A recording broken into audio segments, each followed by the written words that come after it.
what's going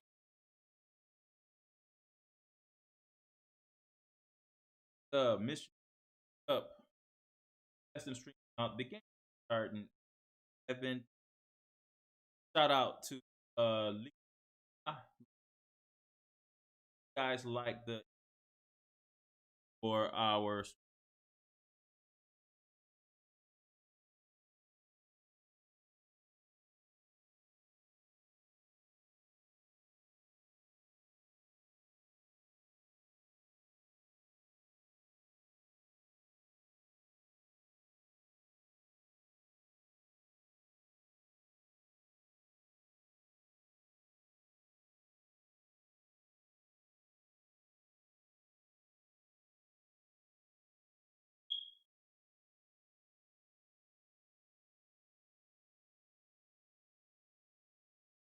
couple.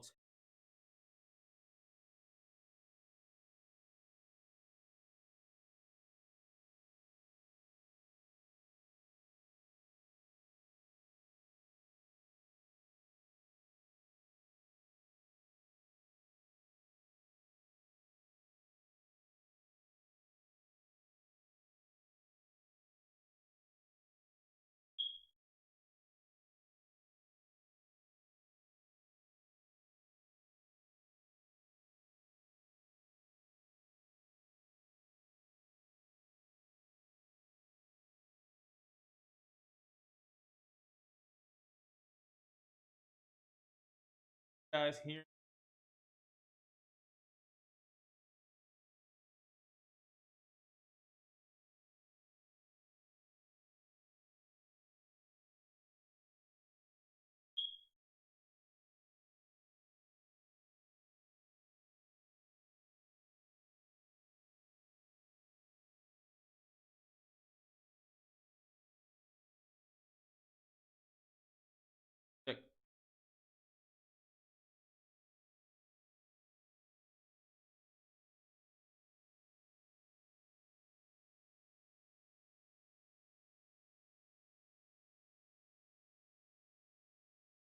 Check, check. Check. Check.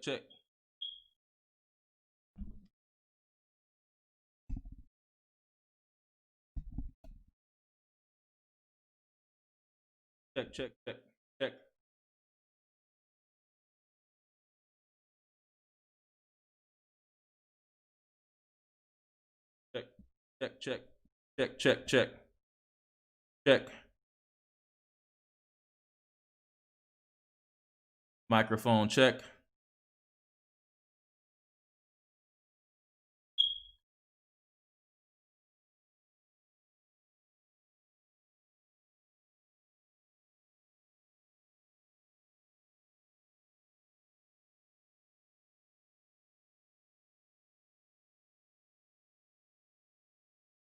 This is the Michigan State Cup. Okay. Check. I'm glad you guys can hear me. I'm sorry. These microphones can be too technical. But it sounds much better. I'm going to have to turn myself. All right. Here we go. This is the State Cup. And we have a. Did you guys know that the Michigan Chess Association started a state chess team filled with almost 20 players? Of course, there's only 4 players that can play at one time. And the rosters change from week to week depending on what the requirements are. Last week, we beat our rival Ohio, beat them down. Excuse the intro. Hopefully, you like the intro. Our nickname or our team mascot is Monster. I mean, we are the Michigan Monster. That was voted on by the Michigan membership on our Michigan Chess Association Facebook page.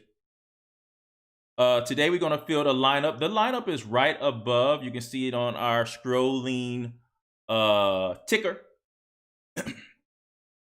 We have James Canty, Tony Nichols, Clara McGrew, all played a match before, but new is Advice Rajanis, the bigger brother of Abhinav Rajanis. Abhinav Rajanis came up with some big points for us in his last match. And then there you will see the main participants. Their first board is Matthew Fishbein, who is 2285 against our first board, James Canty. Now, James Canty is about 2317. Now, who are we missing today that we usually have there?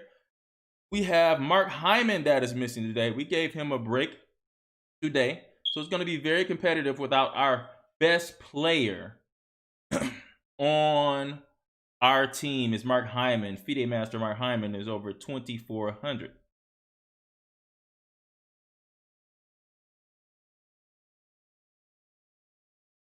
And we're going to get into these matches pretty soon. As you can see, we have the Michigan Monsters versus the state of Maine there. And that Michigan Monsters, we're going to keep the score right there where you above the chessboard. I hope you like our new logo. The Michigan Monsters logo with the chess piece gives us a sense of sense that this is real. It's real in the State Cup to the point where we have our own logo. Thanks again for Michigan Chess Association who support this State Cup. Go to michess.org to see all the information about upcoming tournaments. When will we go back to Over the Board? Where will there be online tournaments? You can go to Michigan Chess Association Facebook page, michess.org. Make sure you subscribe to this channel. That's right, the Michigan Chess Association YouTube channel. I am the coach, Brian Wilson, doing your live streams. And shout out to the whole Michigan board, Michigan Chess Association board, including our president, Jeff Aldrich, who is the captain of the Michigan State team. Now, we are first place in the East Division. Our first match was against New Jersey. We tied New Jersey, so that was a draw. Maybe we will see them later in the season. Then we played New York. We beat them pretty good, 11-5. And then we played Ohio, and we won that 12-4, I believe.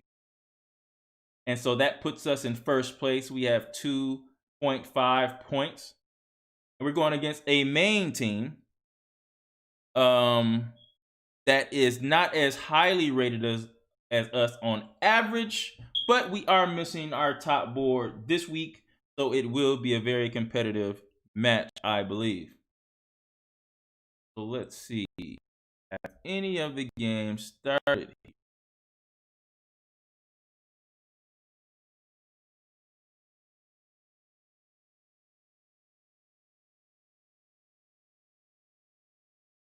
I don't think any of our games have started. So how it goes is in the first round, because every player is going to play a total of 3 games. Or is it 4 games? 4 games. And in the first round, our highest board will play their lowest board. And so their highest board will play our lowest board. And then by the time it gets to the last round of games, our top board will play their top board for the last round. Shout out to everybody in the chat. I see you, Tony Nichols. What's going on, Tony? Good luck in the match today. What's up, Jeff? I see you there. Leon already said what's up to you, but you know how we go. We implodians from way back. And Tyler, what's going on, Tyler? He also is streaming this match on Twitch. Hey, it's a big thing here in Michigan. We want to talk about it.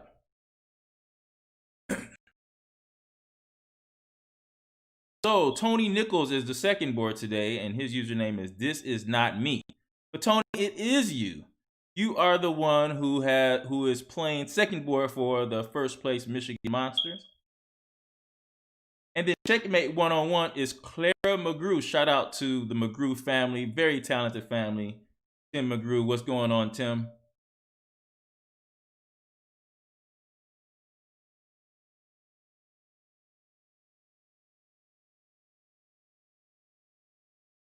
And our last board is Advice Rajanish. The Rajanish family is also a chess playing family. I think Rajan Rajanish is the father. Abhinav and Advice are the kids. Advice is rated over 2,000 USCF, and he's going to be playing our fourth board for the Michigan Monsters.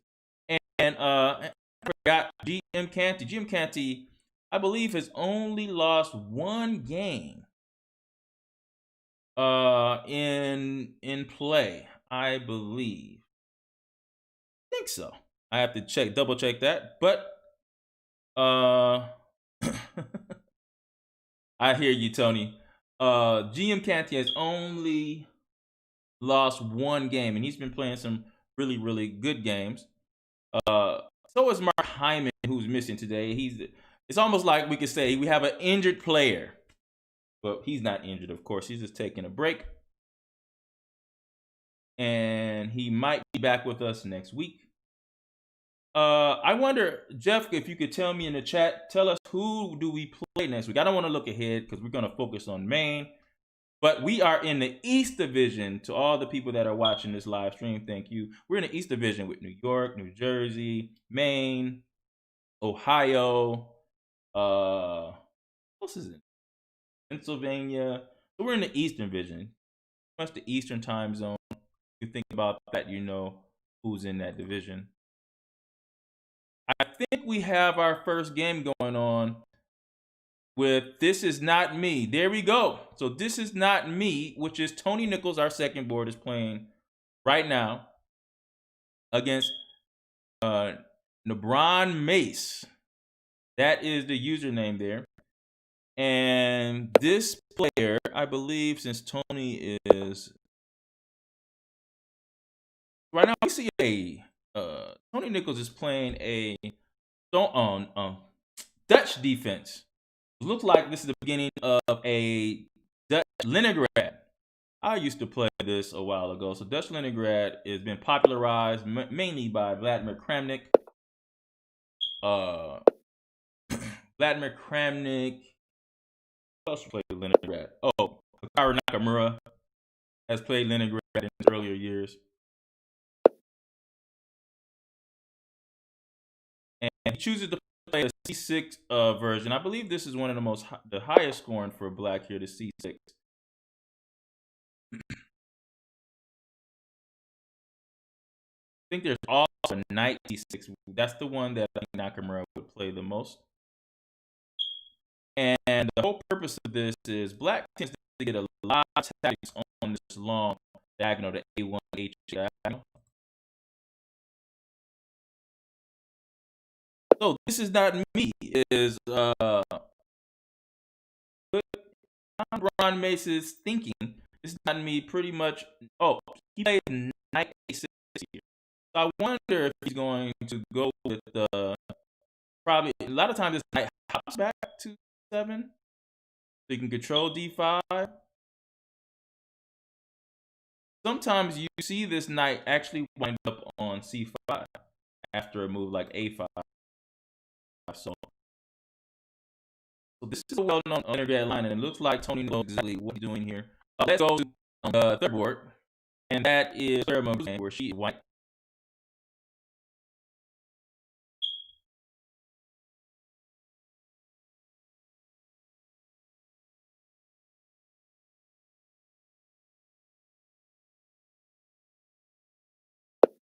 Okay. Sorry, guys. It kind of lagged there a little bit. Let's go back a little bit and see what happened here. Claire McGrew plays the Lapin Sicilian.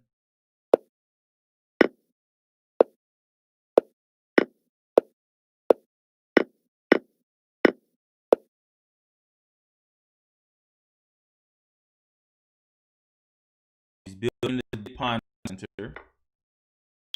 Here she plays E5, which makes some sense because you don't want to trade on E5 and have to trade the queens. You want to be able to use your center if you could.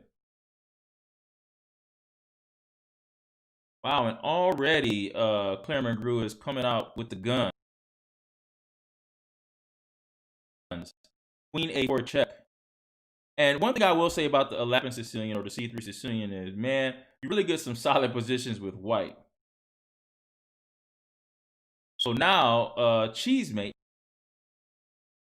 the Cheesemate is thinking about how to deal with this because I believe Claire is after B7, she's going to go Queen takes E4, threatening the H7 pawn and also the E5 knight.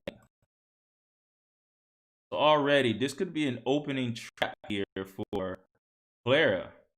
Clara's looking good here. All right, let's go Harambe versus Advice 0404. Advice is on the Monsters, and he has the black pieces.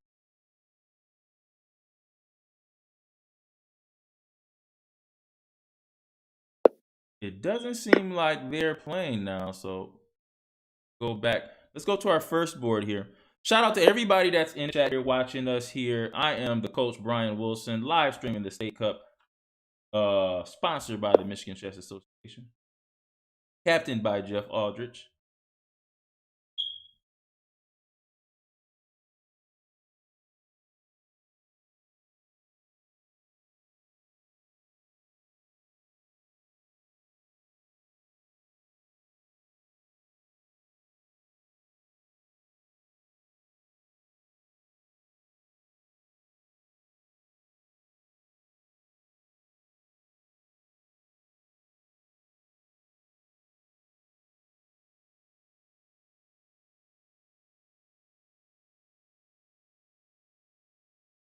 All right, so G has black against the main's lowest board, which is Wyatt Hendricks. So this is James Canty versus Wyatt Hendricks from Maine. And James Canty is an avid Sicilian player. And here he plays the move H5 early in the Sicilian. It looks like the beginning of a timing off, which I think it still can convert to a timing off. This is something that Judith Polgar actually played when she played the timing off here. Already, you can see that James is doing what he does, makes the game very spicy and full of tactics and life.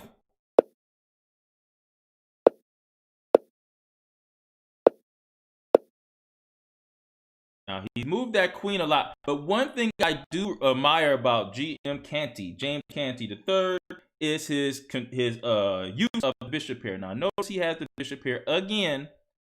So if we go over all of his match games, he has some really terrific games using the pair of bishops. And so I wouldn't be surprised if that is the case in this game too. See how he wants to trade these queens here, knowing that he has the bishop pair, and knowing that he is very adept at using that pair of bishops. Right now, Hendricks Maine is down almost 3 minutes here, thinking about this position.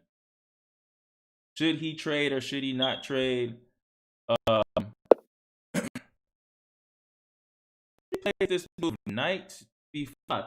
I wonder here, it is possible for James to actually, well, maybe not. I was thinking maybe he would take the knight, but then queen takes c5, bishop takes c5.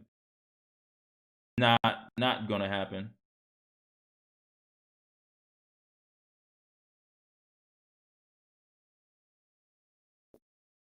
So GM has something to think here.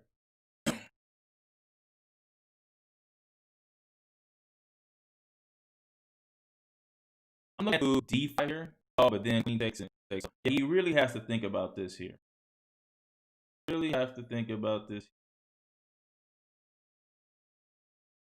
Okay, so we'll go to another game. Hey, what's going on, Aaron? Aaron is classic school, played a strong junior player, plays in the Michigan Junior Arena, joining us today on the chat. Hello, Aaron. Let's go down to our last board here. This is Advaith Rajanish versus, I believe this is Matthew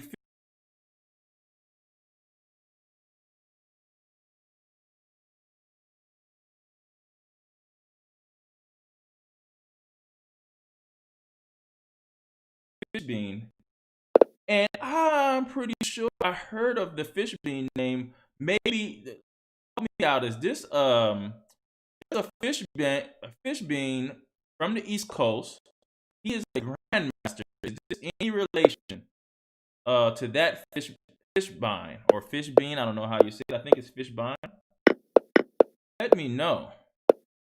Now in this game, let's go back to the start of this game here. Advice played e4, and this is another Sicilian here, but this is a dragon Sicilian, an accelerated dragon. And here, Advice takes up the English attack method. And it is opposite side castling. So what both players want to do is open up lines on the king side with pawns. So white would love to go h4 and h5 and open up these lines and just checkmate the king. Well, black is in a really good position. I will say black has a really good position here with the 2 bishops. He's ready to play b5 and b4. He prepared it first with the rook. We know he has evil intentions on cracking open the b file with b5 and b4. I'm wondering if it's okay if white will actually think about playing knight to d5 and taking away some of the pressure, because black might be quicker in opening up lines around the king here. h4 and h5 seems mighty slow compared to this b5 and b4 move. So I might want to trade those pieces off there. And again, thank you everybody for joining me. I am the coach Brian Wilson for the live stream. This is the State Cup. Yes, we have a state team. They're called the Michigan Monsters, and these are our players. They are James Canty, Claire McGrew, Tony Nichols, and Advaith Rajanis is the roster we have today. The roster changed from week to week based on our captain and Michigan Chess Association president, Jeff Aldrich, in making deals. And he's doing really good as a coach because guess what? We are in first place in the East Division. That's a division with New York, New Jersey, Ohio, of course, Maine we're playing now, Pennsylvania. Those states are known for chess culture. And guess what? So are we. That's why we are in first place at this moment. But it's going to be a hard road ahead. So now Advice is really thinking about, I think, this knight d5 move. So let's go to this is not me. This is Tony Nichols here. And he is now he's went into the think tank. He is down almost 3 minutes thinking about this position here. You see the imbalances is these double pawns here, and Tony is definitely targeting these double pawns. Usually when you're going against these double pawns, you want to, he decided to play bishop e6 to target the e4 pawn. And that makes a lot of sense. These pawns are very weak right now, so I really like black, as long as he doesn't get too far down in time and have to make a critical decision because of it. I do like his position here. I see rook b1. He says, if you take my c4 pawn, I'm going to take a more healthy b7 pawn and put my rook on the 7th rank. I think I would play something like rook to b1, rook to b8, because at the same time, it gets the rook off the same angle of the bishop here on g2. Protects the b7 pawn. And now it's all about this pawn here on c4. It looks very weak. And also, another thing that looks pretty weak is this knight here that's all the way on the rim on h4. It's gonna have a voyage to try to get back into the game. I'm gonna predict he's going to try to go bishop takes g7, king takes g7, queen g7, threatening queen e7 check. I don't see how he's gonna defend this pawn again. Now he can push it and try to push this here, but he's gonna pick up that pawn anyway. So I think this is not me with his Leningrad and his queenside attack here. Attacking the pawn structure. Remember, there's positives and negatives about pawn structure. Double pawns give you more square control in an extra open file, which is white is using. But it's not flexible because the c3 pawn, of course, can't move forward because the c4 pawn is in its way. So it's not so good. And they could be vulnerable to attack especially the head pawn, which Tony Nichols is attacking now. So Tony Nichols is outplaying his opponent positionally here. Let's go to the Clara McGrew game and see what happened with that tactic. It looks like Clara is actually both kings are in the center. Clara has a little more space. But it looks like if it's the cheesemate's move, queen takes c3 looks okay. Oh, I see. So after queen takes c3, Claire's plan is to go queen takes, rook takes, and then bishop to b2, which will skewer the rook and the knight. So that's what cheesemate is focusing on now. You can't take this or you. Excellent tactic for Clara McGrew. Both kings are in the center. Anything can happen in this game. So let's go to the game here between our first board and their fourth board. Hendricks.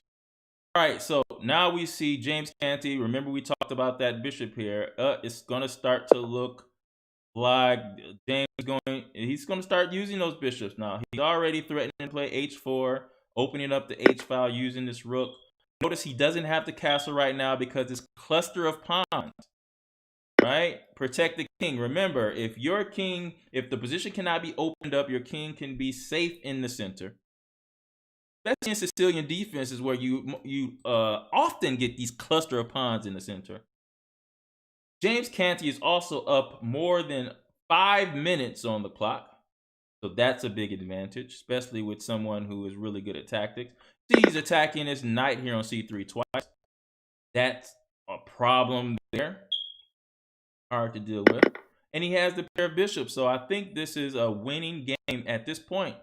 Or at least black is much better here in this position. All right, so let's go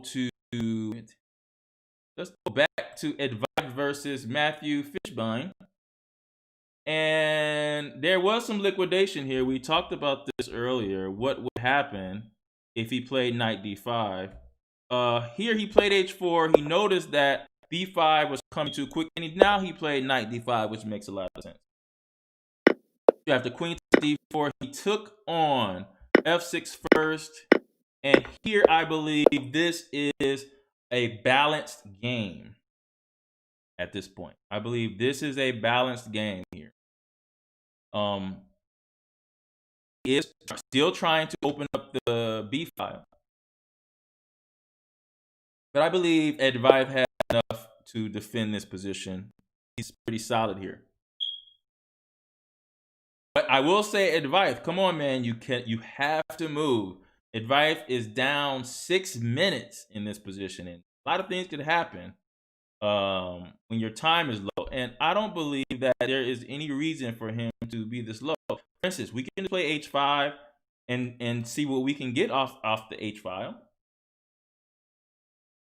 or we can just solidify and play bishop e2 and bring the rook over to d1. And if he plays b4, I think we can just take this and maybe even play b3 and be okay. So that's not a problem at all. So I do not know why he was taking that, but he did play bishop e2. He has to speed it up. This position is solid. You don't want to get caught in time trouble when you have to make a critical decision. Again, shout out to everybody that's in the chat here watching the State Cup. Now here, Matthew Fishbein plays b4. We should go a takes b4, a takes b4, b3. If he goes to the a file, maybe king b2. He wants to double the rook. We'll bring our rooks over. It should be no penetration on this file here. So white is solid here. But I believe the most likely result here is a draw. All right, so let's go to Tony Nichols. Tony Nichols here with black. He was attacking the c4 pawn. Looks like, go back a little bit. What happened here? Oh, so he attacks d6 here. Makes some sense. and now queen c7. But the problem with this move, well, I guess it's no problem with this move. You can play c5, but you will lose. I guess you will lose the, well, I don't know now. c5 is here, because after c5, if you go d takes c5, we will go queen takes c7, knight takes c7, and then bishop. If bishop takes a2, we can go rook a1, and we win our pawn back on a7. So c5 is a move that can be played here by white here. Instead he goes bishop takes g7 and gets rid of that. Oh, and I see why he didn't want to lose the bishop there on h6. So now I think he's going to plan on playing c5. This is getting down to the wire with 5 minutes left. Wow, he plays d5 instead. The main reason for this is after the double take on d5, he's going to bring the rook to d1. But I will say we do have bishop takes a2 that could be an option here. So if you take twice on d5 after rook d1, bishop takes a2 is an option. That is an option there. And also we would have queen takes e3. So I think you can actually take on d5. Actually. So Tony Nichols is thinking about that. It's getting down to the wire here with these two. So 5 minutes. We'll be back in this game. Let's look at Clara Cruz. She is checkmate 1-on-1. She is white. And she is putting the screws to her opponent. Knight e4 has a pass pawn on d6, a protected pass pawn. The king is very weak. Both kings are weak here, but I believe white's king has the better chances. Black is trying to put as much pressure as he can on the king. So I believe moves like knight to c4 will be coming soon. Maybe a knight to g4. Gotta watch that as well.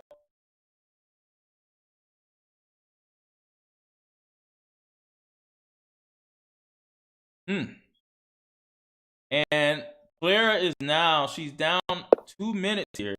Here she plays f4 here. I wonder, is there going to be a move like knight to g4? And do we really care? Knight g4 or queen d4 as a response? There's going to be a time issue there. All right, let's go to our top board here. What's going on, everyone in the chat? Thanks for joining us. I am the coach, Ryan Wilson. This is the live stream for the Michigan Chess Association. This is our state team, guys. For anyone who has just joined us, we are the Michigan Monsters. This is our first board playing right now. We're playing the state of Maine, and this is Maine's 4th board. Notice that his rating is 2253, and this is their 4th board. So that's a pretty good rating there. And GM Canty is up by a minute. Looks like he definitely does not want to take this knight. It's a big trick because after take, e takes d5, e takes d5, there will be a check and a attack on the queen at the same time, so you lose your queen. But at the same time, the knight is really strong in the center, and I wonder if he can get away with this. I don't know if he could. Maybe that is a sacrifice that white is willing to take.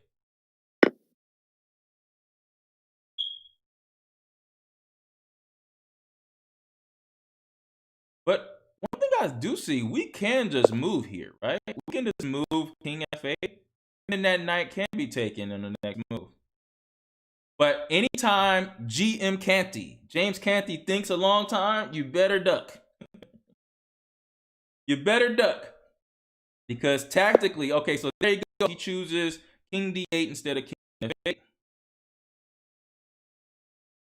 And now the knight is actually hanging. And so now it's white's turn. And I think this pressure on the clock is going to affect, because it's hard to play a position with your king in the center and you're also down in time.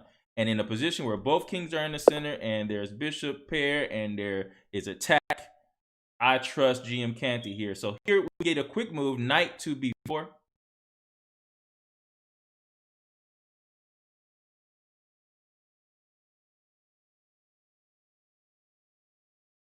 Wonder if he could play. Oh, he's gonna have to think about this. Maybe queen to b6, c3, and bishop c5. I'm not sure. But this is going to game. So let's go to this is not me, Tony Nichols. It's down to 3 minutes per person. It's getting it's getting hot here. Oh my God. It's getting down to the last seconds. Main is tough. Main is tough, guys. So Tony right now, he's won that double pawn. You have this knight that's not in a good spot, but can he not? No, I don't think he can. But this knight is terrible on h4. Bishop is blocked by a wall of pawns here.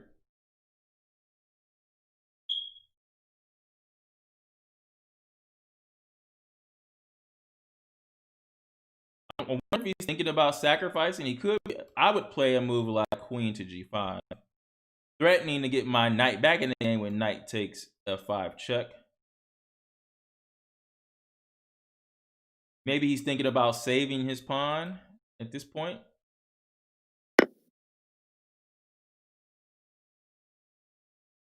But right now, Nebron Mace, who is the third board, it's Ben Armar, 2015 rated player. Tony Nichols is over 2100. LeBron Mace is really using a lot of time, and now is down over a minute and a half here. Down a pawn, so Tony Nichols is looking really, really good here. Now we're gonna go from game to game because it's getting hot in here. Claire McGrew, she is looking to castle here. She is down 2 minutes. I still like her position because of the pawn structure. Now, I would play the move c4 here because that d6 pawn, we want to keep that bone. That's right. Keep the bone in their throat as long as you can. Now, Clara is a 2100 player herself. And she is playing their, I think it's their second board here. Which this will be a good victory for her if she can get this in. So there it goes. She castles here. I wonder if she could play, relieve this. Oh, this is a nice move here. Next move is going to come. It might be, there you go. And then maybe rook d1 or c5. No, she just keeps on. She's just attacking the weaknesses here. Now he has to decide which rook is he going to move to defend this. Is he going to bring the bishop back and give up the e4 pawn? So this is going to be very close. All right, let's go to Advice and Matthew Fishbein. Advice is down to 1 minute and 45 seconds against Matthew Fishbein, and this is a solid position. This is actually the position that we talked about. Advice, all he has to do is hold this position. Hey guys, leave a comment, something in the chat. What do you think about these games? I know I have Aaron Liu, a Michigan Junior Arena player. Leon Ma is in here, Implodian. Tyler Bora, I know you are streaming on your channel. The Michigan Monsters in the State Cup. So here, Advice has to just get faster here. Now there is a 2-second increment, so you do have some recourse when it comes to when it comes to moving. It is more comfortable to have a 2-second increment when you are in time trouble. But this is a position that it should be easier for him to play. We can just take this here.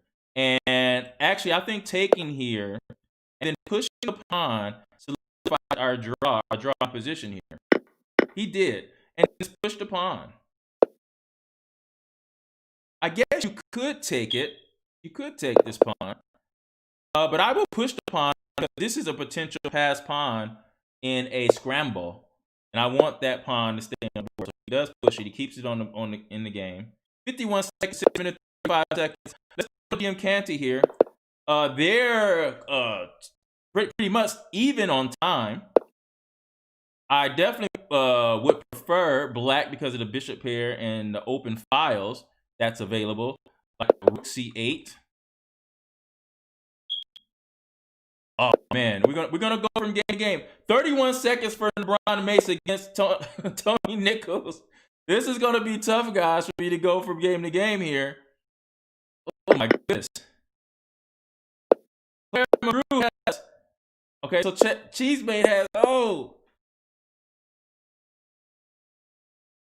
This game is going to be tough. Advice. Now, I think this is a draw. I think he has enough time here. I think to keep the draw, even though I don't quite like the move there, but I guess that just keeps the base of the pawn chain covered. All right, back to GK here. Now, I really trust him in time trouble. So I'm gonna go to another game here.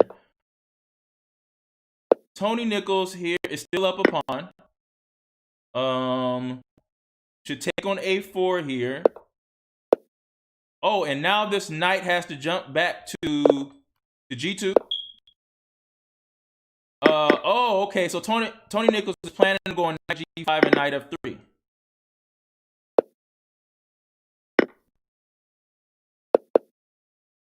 And here comes knight f3. And so Tony Nichols should win this game here.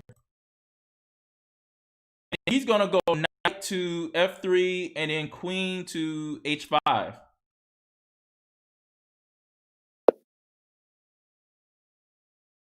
I think. I don't know if you want to give up the check here, but against these 7 seconds here, he wants to trade here. Now the threat is bishop takes G. Let's go to. All right, Claire McGrew here. She has activated her king, and now I think she is. She has a really nice pass pawn, even though she's down a pawn. Oh, and this checkmate. Oh no, Claire McGrew loses here to that checkmate. I wonder if that was an oversight. All right, Advice has 10 seconds left here against Matthew Fishbein. Oh no.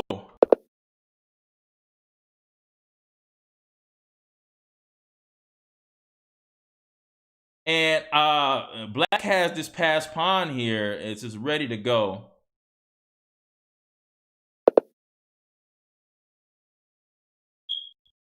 I think you have to take and then check. Yes, I think you should take that. But Matthew Fishbein is black's move. He's wondering if he should take or not. Oh man, let's go. Okay, so Tony Nichols here. 7 seconds for LeBron Mace.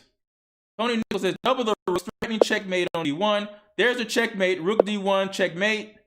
Let's go to James Canty. 48 seconds. He is up a rook here. Don't know how that happened, but we'll take it. Let's see, bishop to b7. Oh, no, he's threatening. Okay. We're going to go with, there's checkmate. There we go, and that's checkmate. So James Canty wins his game. Tony Nichols wins the game. And Claire McGrew loses her game here, and we just need Advice to hold on. Hold on. That's all we need him to do is hold on. And it looks like he could hold this. He could hold this. He's going to hold this here. He just has to move. You got to move. Take. Come on now, Advice. You got to move here. Here we go. All we need is a draw, and we will win this round. Advice has 5 seconds, almost playing on increment. Matthew Fishbein has so much time here. Oh, good job. Now, wait a minute. I will say this. Is that enough to draw? Whew. I sure hope it is. Fishbein thinks it's not enough. Push, push, push. Because I think... Okay. This doesn't look so good for... I think Advice should have pushed his king forward instead of what he did there. Man. Yeah, and this looks losing here for Advice here because those two pawns... So that was a losing move there. Now, wait a minute. Okay, so hold on now. Maybe not. Yes, it was a losing move. As soon as Advice commits to one side or the other next pawn is going to push, and that's game. Oh, no. We turned out that we draw. We drew this match. I know, Aaron. Mr. Nichols, yes, Tony Nichols won his game. But we lose, Claire McGrew loses hers. Now, I want to see the Claire McGrew game again because I do not know what happened here. C3 Sicilian. Great opening for Clara. Look at this position. In this position, she is very... I would rather be white with all those weak pawns on the board. And she gets her king into the game.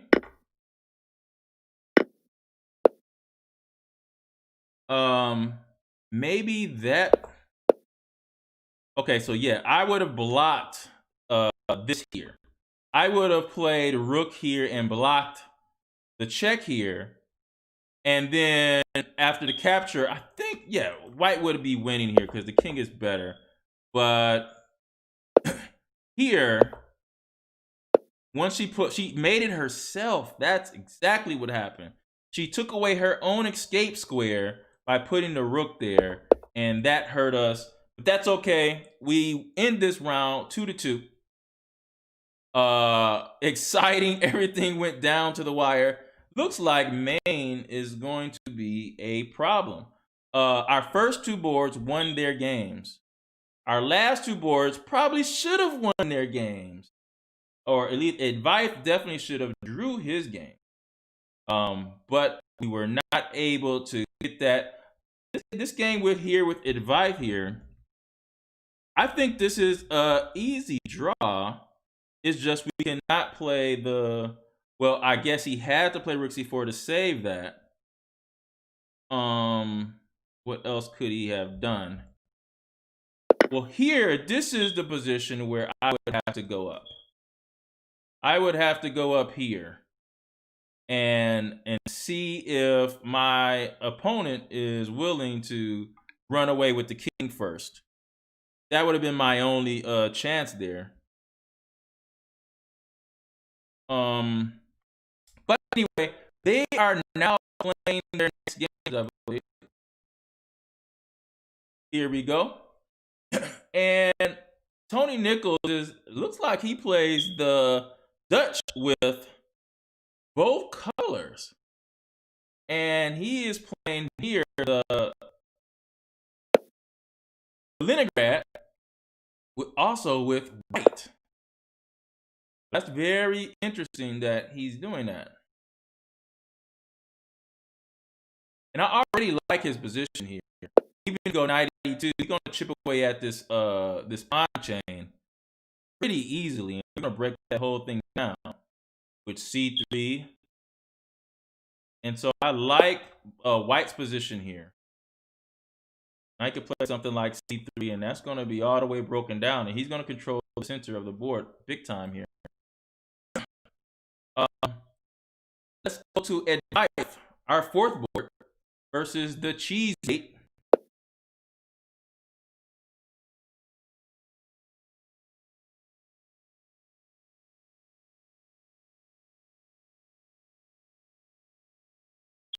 Let's see how this started here.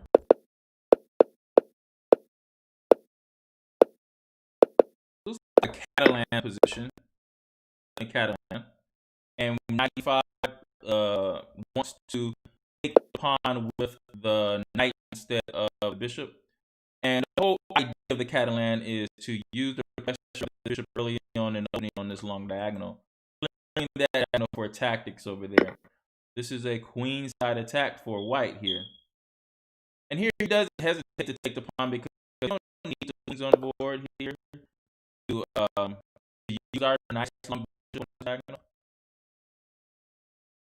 And then we have bishop 2-4. That's instant. Bishop e5. What is the play after g5? I don't understand. If e5, he plan on knight to g6. Maybe he wants to give up 2 pieces. Look, e5 could be played. That's what it looks like. What is the tactic when it comes to g5? I am not sure, but I would definitely look at the move g5 here.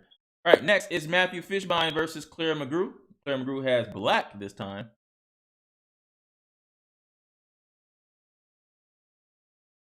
Here we go.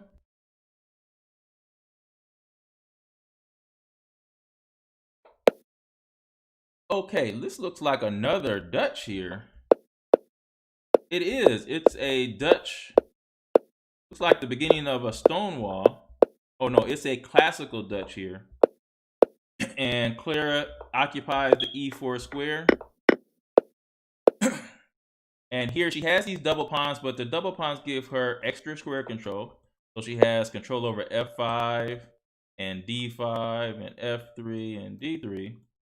I wonder if she would look to go knight to b4 and knight to d3. That's possible.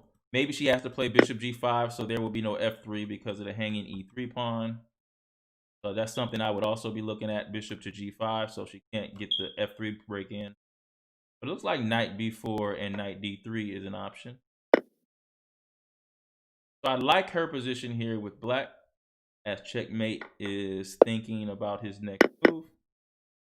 And this bishop here in the Stonewall can easily be developed. Sometimes you can bring it out on a6 or b7, but this Stonewall bishop a lot of times comes out this route. Bishop to d7, to e8, to g6. So I think black couldn't ask for a better position out of the Stonewall.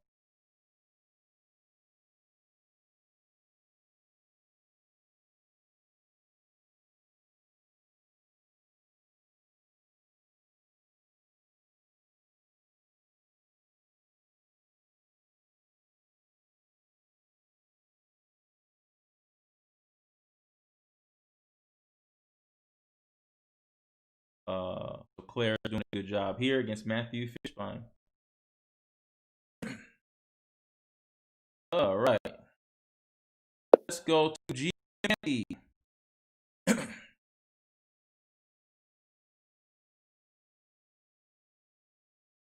This is his last game.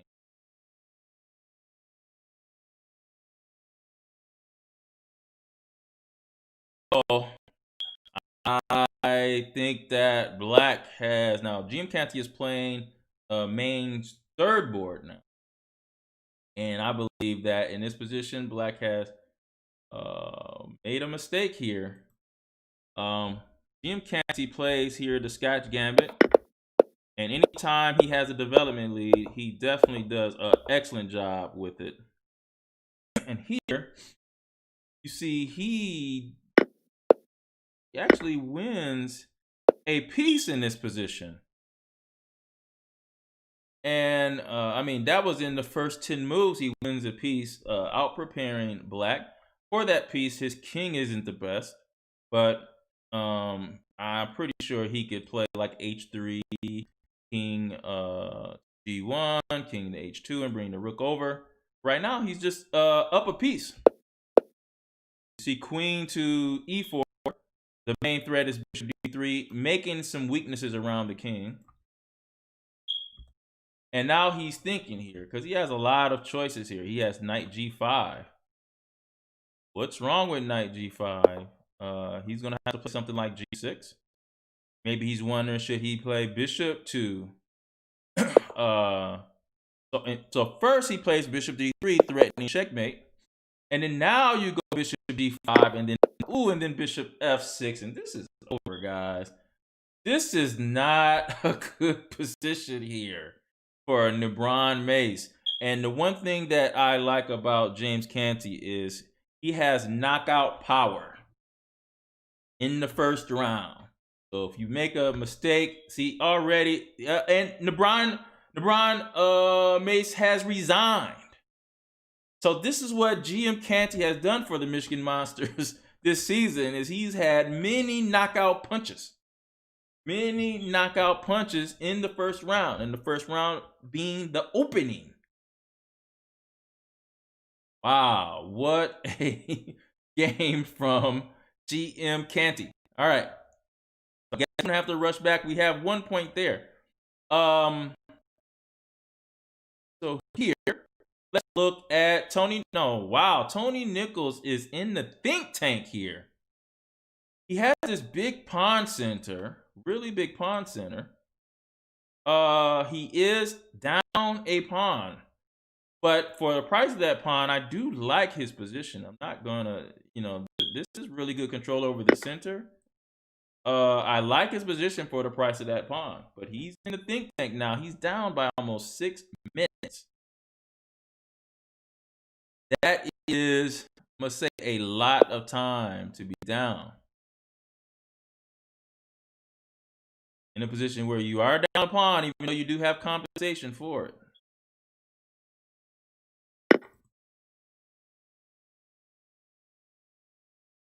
Again, I want to say what's up to everybody that's in the chat. Thank you for joining us here at the State Cup, sponsored by Michigan Chess Association.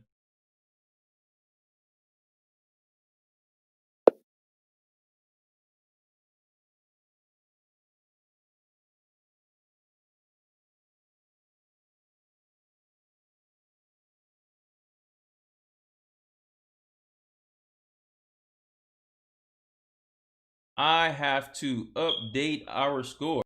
So far, it is first round ended in a tie, 2 games, 2 games.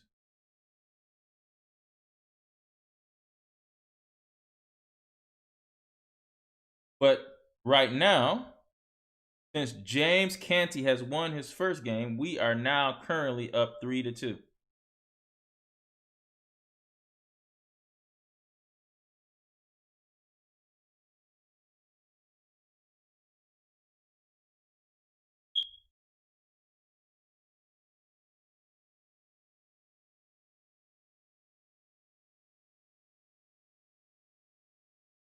Then again, you get all your information at michess.org. There we go.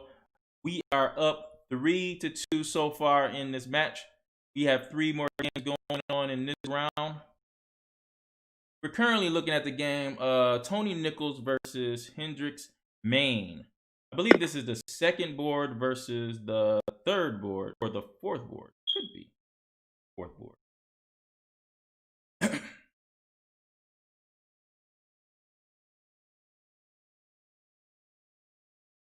And Tony Nichols is down by 4 minutes. But look at the big space advantage Tony Nichols has here. I will be looking at a move like f5 because there is a potential for a bishop to f4 skewer. f5 it looks very interesting. Instead, he plays g4. Looks like he wants to go g5 here and kick this knight all the way back. Makes sense. That makes a lot of sense.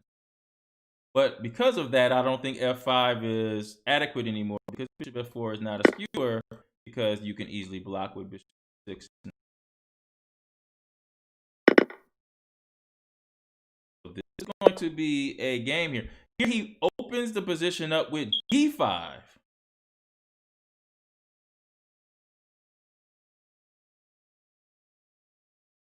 And I think this could be, hopefully this is not premature to do this now. But he is expanding his center. Now, black is looking for some liquidation, some trades on the C file. I think black is probably a little better here. Tony has to make some use of his big space advantage. Let's go to Matthew Fishbein versus Clara McGrew. So right now we see Clara has the bad bishop on c8, and Matthew Fishbein has the bad bishop on a1. Material is even. There is symmetrical files open on the F file. Those things will be traded off. I see this pawn structure being very symmetrical, and this is another position that should be probably a draw. Should be an equal position here.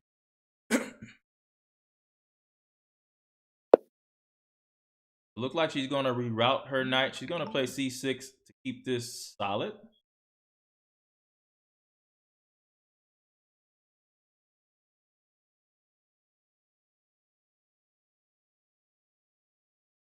And let's look at Cheesemate versus Advice Rogenus. Advice Rogenus represents the Michigan Monsters. He is black. And earlier, I wondered if he could have won a piece. Now, Advice, I'm now seeing that Advice has problem with time trouble. He has problem with the time pressure here because he only has 4 minutes to 13 minutes. That's almost 9-minute difference. And that is going to hurt him in his decision making. And right now he is down 1 pawn. But it is an opposite color bishop's game. Is this pawn weak or strong? It looks pretty strong to me. But I do like his last move here, bishop to d6. Straight up threatening checkmate, and you can't stop it, by the way. You can't stop that. So you're going to have to run away with rook e1. And after rook e1, he can go queen takes h2 check, king to he will go king to f1. Oh, he did it a different way. Still, this looks still bad. This looks bad. That looks worse, actually. Because now, Advice can go queen takes h2 check, king f2, bishop to g3 check. King has to come out into the open, butt naked. Oh, no. That does not look good at all. And then there's going to be a queen, probably a queen to h6 move. Actually, this is just a free piece, by the way, because bishop g3, you can just go queen takes g2, and this is losing, guys. Advice has taken his time for a reason. He's just winning these games. Shout out to everybody in the chat.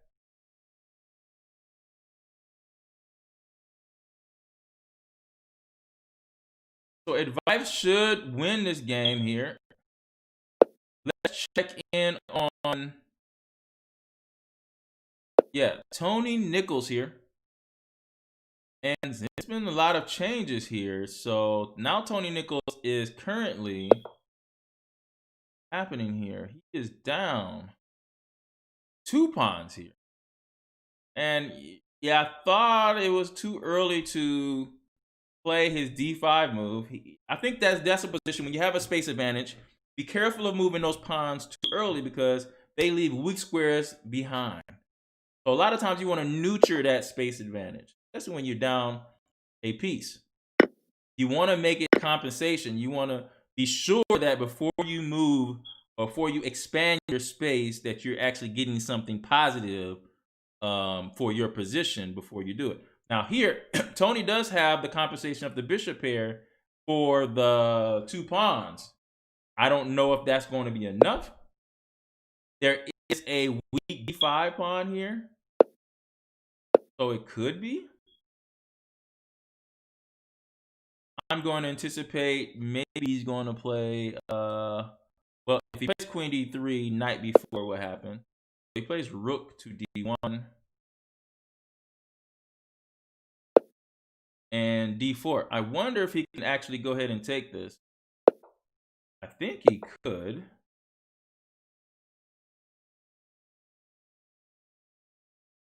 currently thinking here. So he does take that.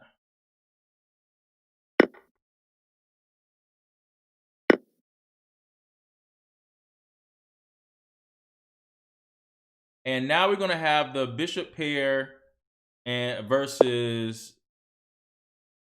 Oh, wait a minute. Hold on. I am so sorry. I didn't realize that Tony Nichols was up a piece here. So wait. Let's go back here. Was he up a piece? Yes. Wow. So he won a piece with that space advantage because the pawn was not taken here. Instead, he plays knight to d6 and gets forked. Or he prevented the fork, but he loses a piece here. And so Tony Nichols is actually winning here, up a piece.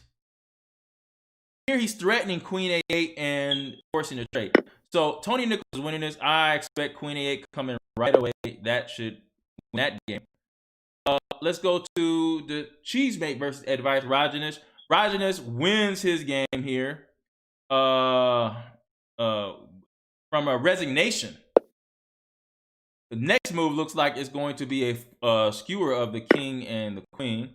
So that's over.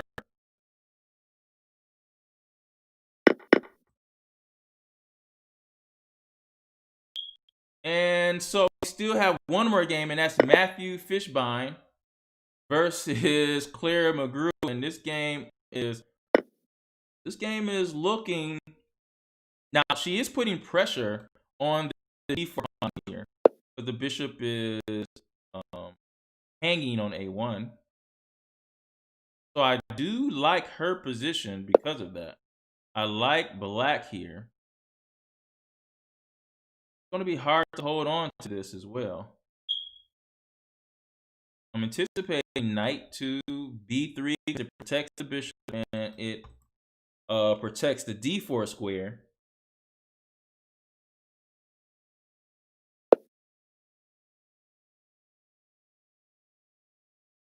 Then I guess Claire would have knight to f5, putting more pressure on that. So Matthew trades pawns on the b file first, and it's just hard to defend this pawn here on d4. So Claire is putting a screw to Matthew Fishbein here, who is the main's first board. And if Claire could score against the first board for main, that is going to be big for us. But this is the right now, since we have Jim Kensey won his game. This is not me. Has won. Well, has he won yet? Maybe he hasn't won yet. No, he has not won yet. But Advice has won his game.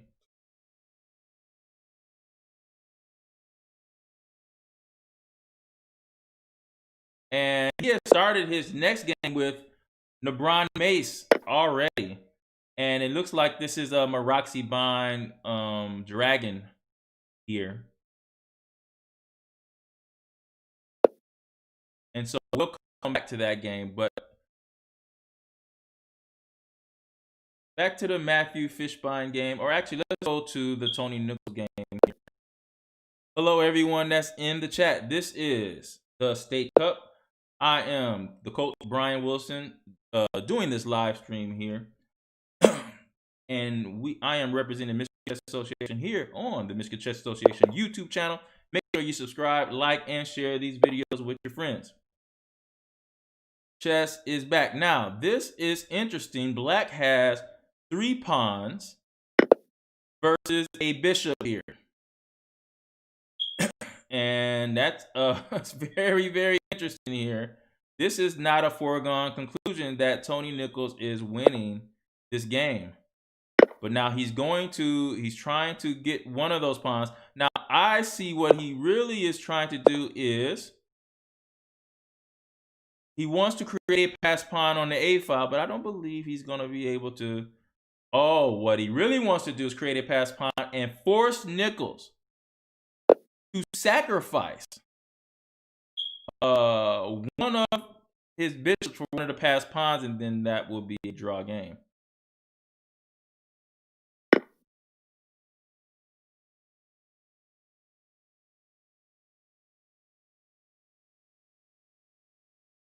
And I think that this might, Tony Nichols, this might actually be a draw. It's going to be hard to stop these passed pawns because after a4, bishop takes e6 is forced. F takes e6. And then what? King to g5 or bishop f6. But I think what Tony Nichols is probably going to have to do is he's probably going to have to race his king all the way back. But his king is too far away to stop the passed pawn. But even then, it's going to be a draw. All he has to do is get rid of the a pawn. So if black gets rid of the a pawn, it's a draw. All he has to do is trade off one of his pawns for the a pawn. And I believe he's going to do that. So this should be a draw here. Wow, what defense from Hendrixman.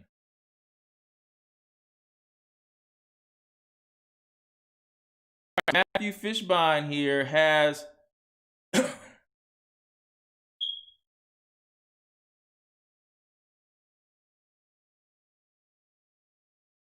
so I guess Matthew Fishbein has figured out how to keep, oh no, I'm sorry. Yeah, figured out how to keep the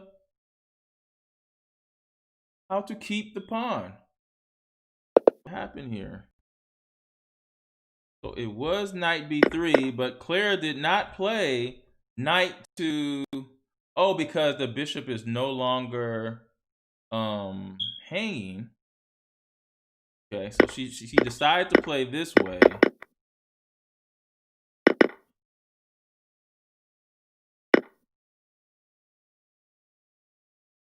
And now I am not sure who. I don't think anyone's winning at this point.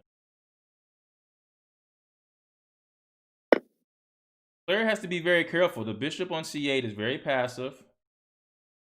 I thought she could have played that trade a little bit better, so she has to be careful here. I do like this move. Keeping the rook on the board. We're not clear of our advantage or disadvantage. If we need to keep equality, you should keep at least one rook on the board. That's the case. All right, so back to, it was a draw here with Tony Nichols.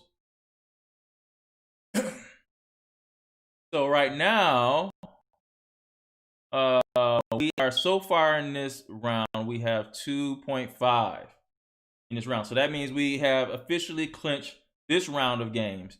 Jim Canty has won. Advice won his game. And then now Tony Nichols has a draw. So that's at least 2.5. Now it's up to clear the group.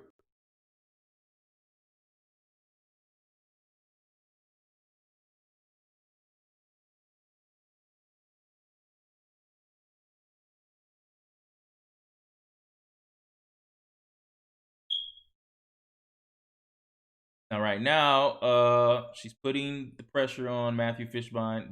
They're going to go down to the wire here.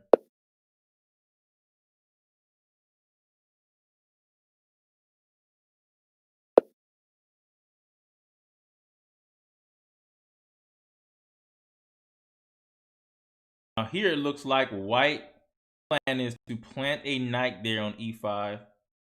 I think that black should activate this bishop now. You got to activate this bishop because the bishop can't just sit here and babysit a pawn the whole time.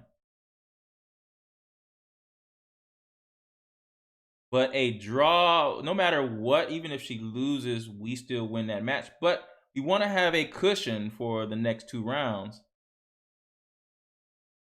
So the most likely result of this should be a draw.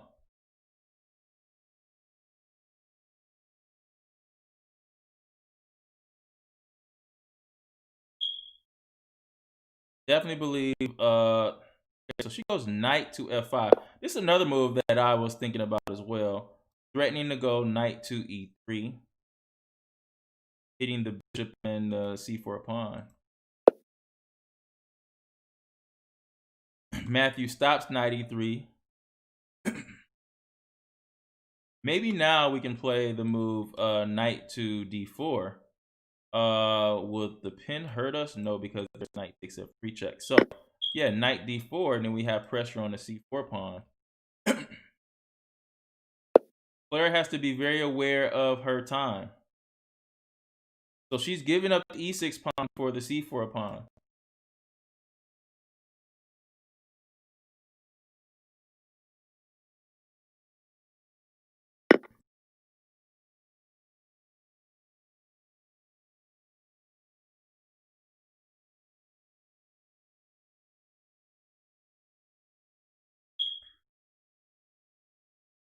So far, we have 2.5 points in this round. Advice Rajanis has already started his next round. You don't have to wait until everyone's finished. If your opponent is ready to go, you can go ahead and game. Let's check in on the move because we're gonna come back here. I know this getting out of time pressure. Let's check in on Advice's third game here. See, he has the Maroczy bind, the grip on the d5 square. Right now, he is still thinking he is not the fastest of the bunch. Definitely uses his time. It worked out for him in the last round with a very nice game. I believe you in this position, we should just play rook a to d1 because the only way this knight is being kicked out is from e6, which makes the d6 pawn weak and backward. Maybe he's thinking about playing queen to f2 and putting more pressure on the b6 pawn. There's also something to be said for, well, maybe not f5, but could 5. Could this be possible? Yes, this is possible. So e5 is a move that's possible. Reason why, because after e takes f, because d takes e5 is a blunder, because knight takes f6 picks up the bishop on d7. Now, can this king get back though? It can get back. So that would be a blunder. So e5 is a move, guys. And even after knight takes, we would have e takes hitting the rook here on c8. So e5 is a big move. And she does play e5. Excellent, or I'm sorry, Advice Rajanis plays e5 here. And that was an excellent move in this position. Great move, and he should get some of his time back because Nebron Mace is going to have to really think about things right now. Gonna have to really think here.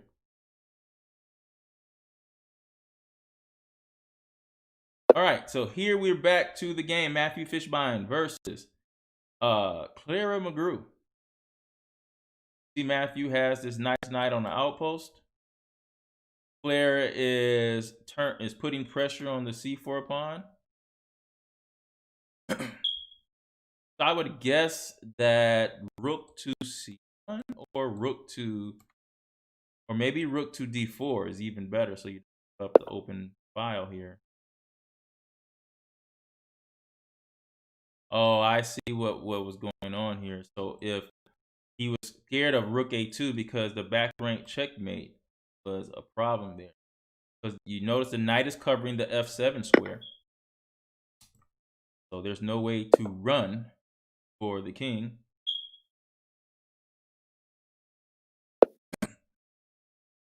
So good move. He plays g6. So that way, king g7, there is no entry for the rook on b7 because of the bishop on e6. Now Matthew has a minute and 14 seconds. Is getting down to the get down. Time trouble is amongst us.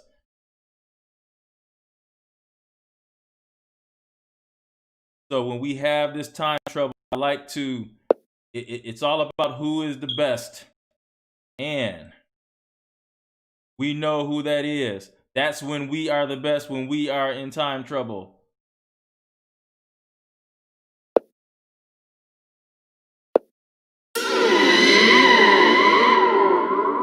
The monsters. We love time trouble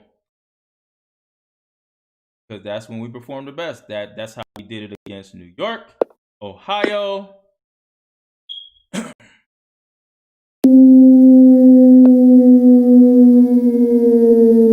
This is where we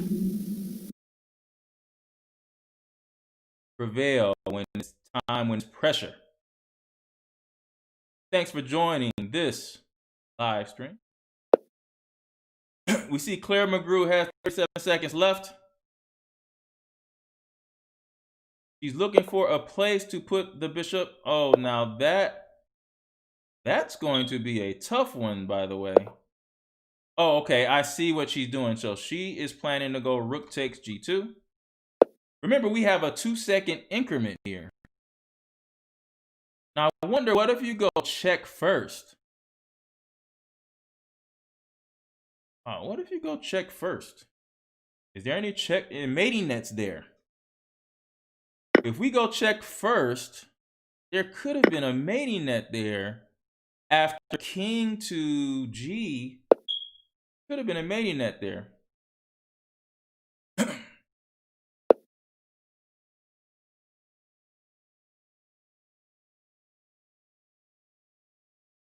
Okay, so I definitely think you do want to. Okay, what's happening here?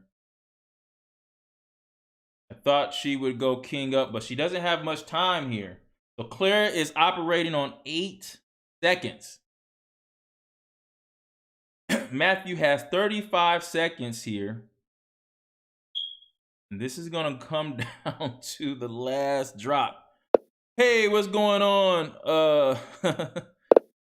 Tony Nichols, what's going on? Hey, what happened, Tony? You jumped out of your seat? Why? You had a good game there. I know you had a draw with the 3 pawns versus the... What was it? 3 pawns versus the bishop? What's up, Devin? Devin, what's going on, man? Shout out to Devin. You know, I had to spice it up for Michigan, man, with the sound effects. You know, we are the monsters. We got it. And it's the time of the year. It's Halloween is amongst us. That's why we're in first place. How can you beat the monsters during Halloween? Come on. How can that happen? Clara actually loses this game here. But that's okay, Clara. We won that round 2.5 to 1.5. As they start their next games, I am going to update the score. As we won that round 2.5 to 1.5. So I'm gonna make sure that that reflects that in our scoring here.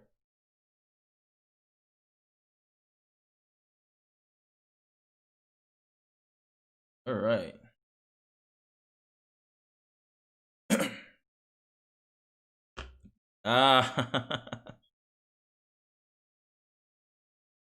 Oh, is it loud? I didn't know the screams, the ghost screams are loud. I can't actually hear how it sounds. I can't wait to hear the live stream after we're done the recording. But you know, the scary music and the wolf, the howls, I didn't know how loud it was. That's good that it's loud. A good to scare them. Hopefully, Maine is listening as well. But that's okay. We have other things that we use to scare them. So that round, guys, we got 2.5. So now it's 5.5. And then they have 3.5.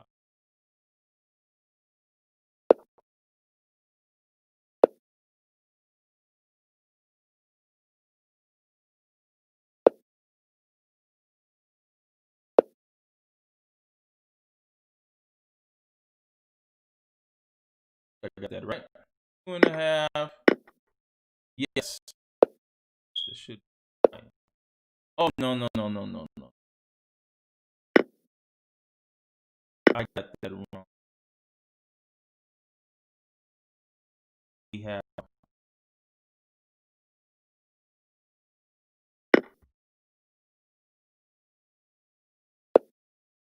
have 4.5. That's right. We have 4.5. Now we're up 1 point. Ooh, I would like for us to have a better lead. I would like for us to have a better lead. we'll take it. We're getting closer to the board versus board matchup. So this is the third round of games. The last round of games, first board, we'll play first board. Fourth board, we'll play the fourth board. Shout out to everybody in the chat. Hey, Leon, they can't cancel Halloween, right? Like, you can say no trick-or-treating, which I think people will still go trick-or-treating. But can you cancel Halloween? I don't know. I don't think the kids are going to allow that, right? But I believe that since it's outside and social distance, and, you know, hey, should be trick-or-treating. I don't know if you have to check candy, whatever, but could be some trick-or-treating, some Halloween, or dressing up. There's nothing more fun than dressing up for that for Halloween. All right. So there we go. 4.5, 3.5 is score. Thank you everybody for joining this live commentary. This is the State Cup. Yes, we have a state chess team, guys.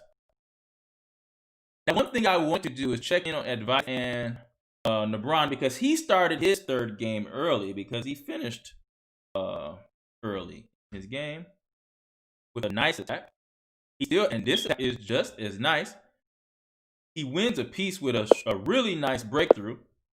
E5 to show you guys that breakthrough right here. E5 here.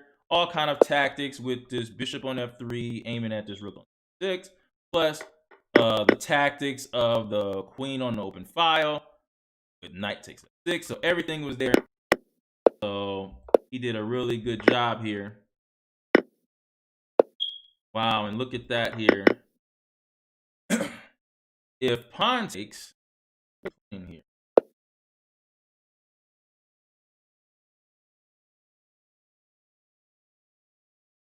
he was just planning to go. What was he planning? Well, Black didn't want to see it, and so now, I wonder if Advice handled that position like he could have. Didn't seem like it, but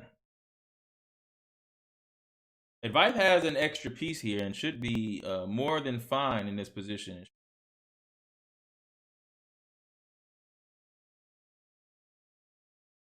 If you have any listen, guys, if you have any questions about the game or anything you want to say about these games, please let me know.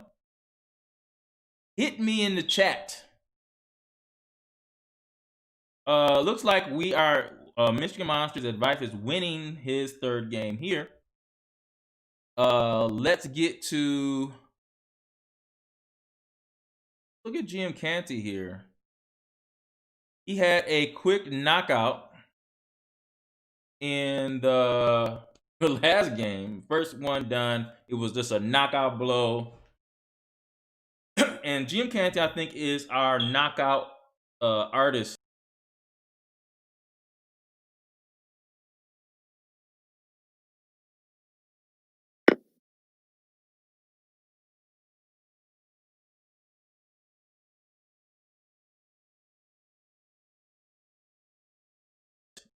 You know, when it comes to our team, we have a team of about 20 players that are willing to, ready to go at any time.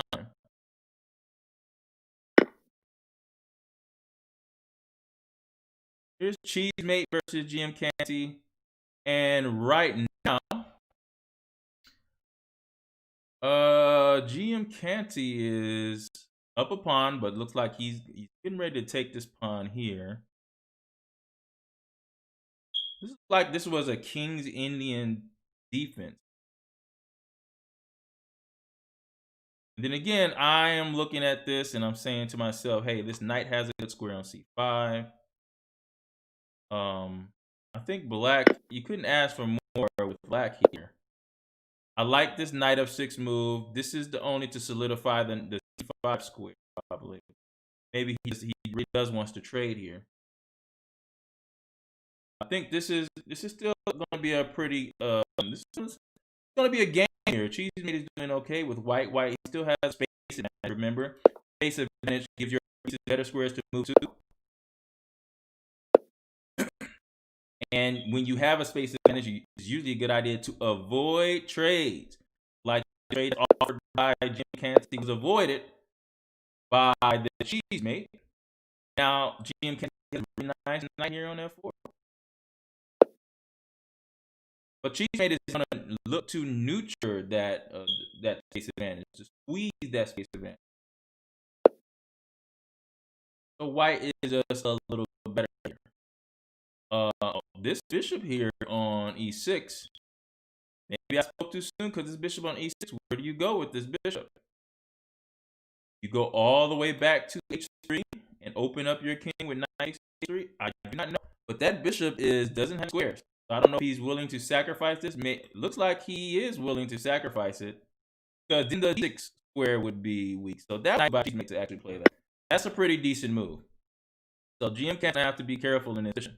All right, our second board is Tony Nichols, who got a draw the last round, 3 pawns versus a bishop.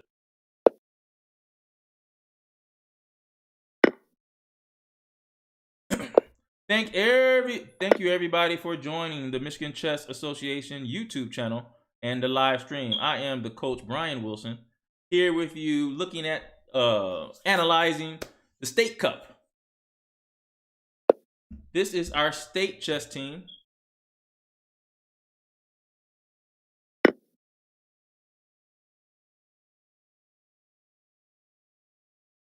We have James Canty. We have Tony Nichols, Claire McGrew, and Advaith Rajneesh. Advaith Rajneesh is a top 100 player for his age. I believe he's in 9th grade. No, I'm sorry, he is not in 9th grade. I think he's in like 7th or 8th grade. Maybe 7th grade. I want to say 7th grade. As we see here, Tony Nichols is definitely a Leningrad player, as he plays this knight g4 move to recover the e5 pawn.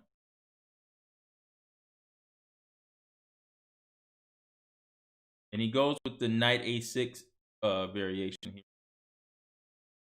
So they're still in the opening. Let's go to the third board. This is Checkmate, which is Claire McGrew versus Hendrix Maine from Maine. And this is already a endgame where Claire McGrew is up a pawn. Is it enough to win? I think she is better here. Now, the a2 pawn currently is being threatened here. So this is an excuse to play b3 and c4 and get your pawn majority going right now.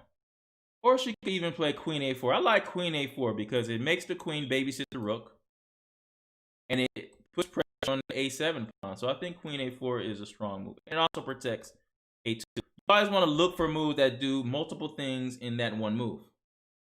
So I expect but I'm sorry, Hendrix Maine, it's actually his turn. And did he not take this? I am not sure why he chose not to take that pawn. I think Claire should not trade this, because then you're going to give black an active rook for the price of the pawn, and you don't want to do that. You don't want to give an active rook for a pawn. So I believe she can just play queen to b3, puts pressure on the pawn on b7. Mike can play queen a4 as well. But I think queen to b3 would be better, and then give yourself a chance to get some luft so you don't have to worry about back rank checkmates in the future. Shout out to everybody in the chat. This is our Michigan Monsters. We are up 4.5 to 3.5. At the score, yes, 4.5 to 3.5. So we're up 1 game in the match. This is the 3rd round. Actually,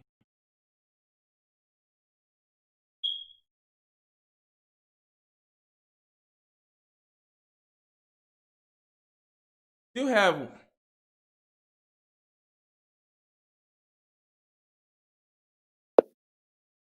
Oh, that's right. So Advaith, he is currently playing his 3rd game.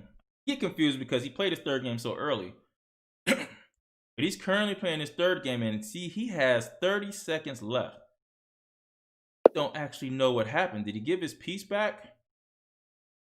Advice was up a piece, I believe, but now everything is equal. Yes, this, I don't know. I don't understand what happened here. Let's see what happened. Because he was up a piece here. You just back the rook up. Take, oh, no, I'm sorry. He was not up a piece. Not up a piece. But has a really good position. But the problem is Advice is constantly in time pressure. He is constantly in time pressure. So until he can figure out his time pressure issue, it's going to be tough. And he takes the draw here. That's a good draw. That's actually a good decision, Advice. I really applaud that decision to take that draw.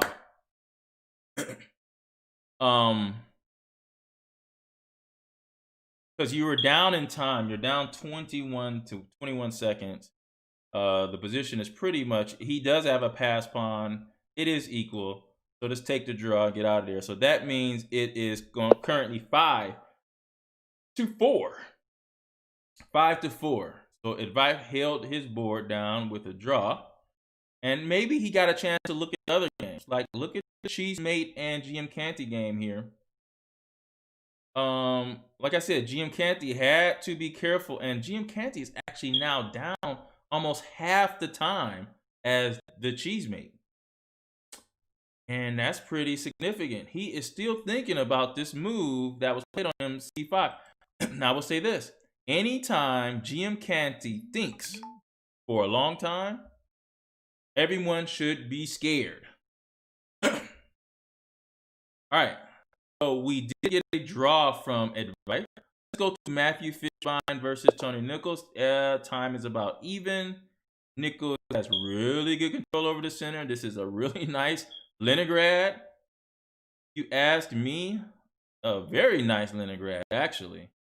I'm anticipating a rook d1 move, trying to put pressure on his d6 pawn, if that's possible. And then Tony Nichols will probably play something like Queen e7, probably Queen e7, and Bishop e6. And this is just a good position for Black, but White still has some pressure because, I mean, some still is better because there is a backwards d6 pawn. That could be a problem. I anticipate here after Queen b2 putting pressure on this long diagonal Queen e7. And then White still has a little bit of space as well. There goes Queen e7. Tony Nichols is very used to this position, looks like to me, and he should be very comfortable. Our next game is the Claire McGrew game. Claire McGrew did play Queen b3. And then b6 was played right after that. White is up a pawn. Up one pawn. She chooses to get the luck by playing g3 and maybe later on putting her king on g2. And now it's her turn. I mean, you want to press in this game. You're up a pawn. You definitely want to press. I would guess like Queen to a3. But I know that Black is threatening to put the Queen and Rook battery on the second ring.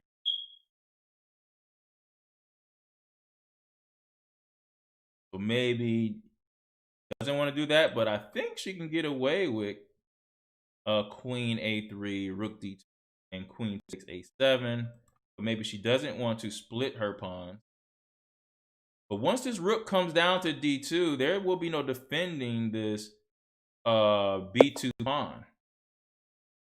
So there's no defending these pawns here with this Rook coming in unless you can stop it somehow. There's no way to stop that. So I would just get the a7 pawn and then just be happy that I have the pass c pawn if I'm able to take on b6, if that's possible. So oh yeah, Advice has drawn his game. So of course the score is 5-4 now. Maine is hanging with us. We have to really play well for the rest of this round because next round will be very important. We would like to have a cushion.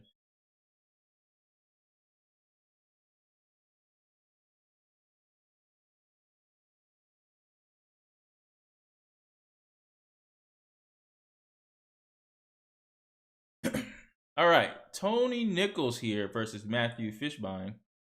Matthew Fishbein is Maine's first board. Tony Nichols is Michigan Monsters' second board. And there's the rook d1 move that we anticipated. This could be a target later on. I know in a lot of positions, this move g5, h6, and g5 is a part of the Leningrad as well. I wonder if we could play something like, well, maybe not bishop e6 now because you would lose the e5 pawn, but maybe bishop d7. The biggest problem is this pawn on a5 needs to be defended by the rook. So I was thinking maybe you can bring the rook over to d8 and their pawn on a5 would be hanging.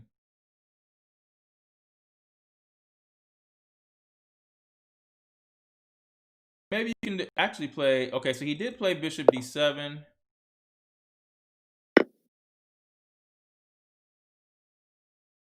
Anticipating a move like, I don't know, e3. I know he wants to double his rooks on the d file maybe. Move like knight to d4 is not bad either. But that does release some pressure. Or maybe even h4 for white.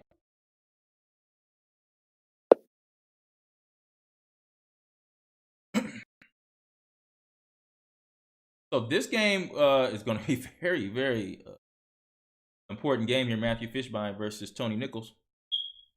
Let's go to Claire McGrew here.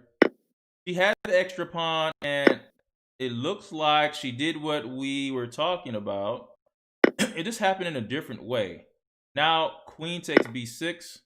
There is a pass a pawn, but I don't think this is going to be enough to draw. She should probably play queen to b3 now. It's just not going to be enough to, I'm sorry, I said enough to draw, enough to win. This looks like a draw to me. But it's white is for choice. So I would say that. So we would have a pass pawn here on the b file.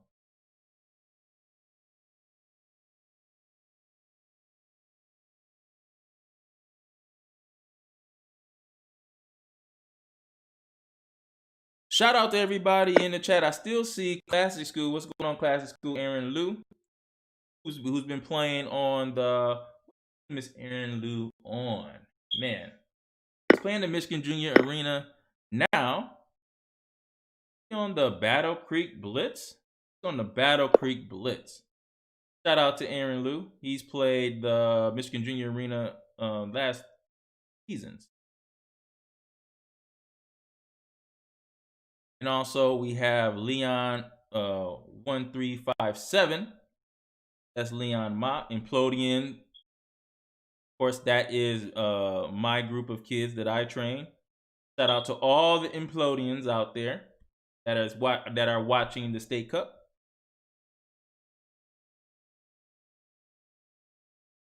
And shout out to all the Implodians parents that's allowing these kids to watch the State Cup, because I know it can get kind of late and I know kids have to go to school in the morning. Here we have Claire McGrew with white. She plays queen b3. She's trying to milk her extra pawn. Hey, if you got an extra pawn, you got to milk it. You got to milk it. Now, this was a nice move. Hendricks man keeps the pawn on the rim, which makes a big difference when it comes to trying to draw a game. So that was a good idea. Now, I don't know. So that's interesting that he chose that. So I think maybe the move would be queen to f8. What it does is it attacks f7. and it attacks the rook too. So queen f8 hits the rook and hits f7. But I think I would have had to trade the queens, actually. So I don't know if Claire thinks she can get some maybe she goes for the perpetual check. Not sure. So okay, so she does go check. So that makes some sense. But then black blocks with the queen. So this is so what's going to happen here if white trades, then white's king is going to run over here and try to dislodge the pawn. I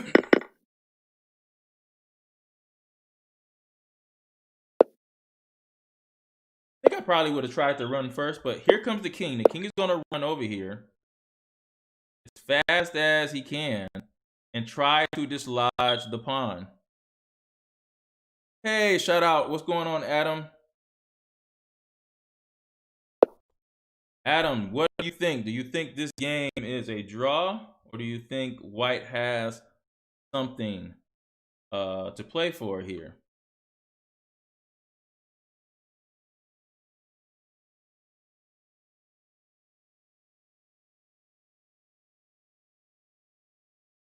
I think that white does have something to play for because in normal situations where the rook is all the way on a8 and the pawn is on a7, that's usually a draw, black. If black gets, but in this situation, now you can't let this king enter, by the way. Do not want that king to enter. So you have to fix that.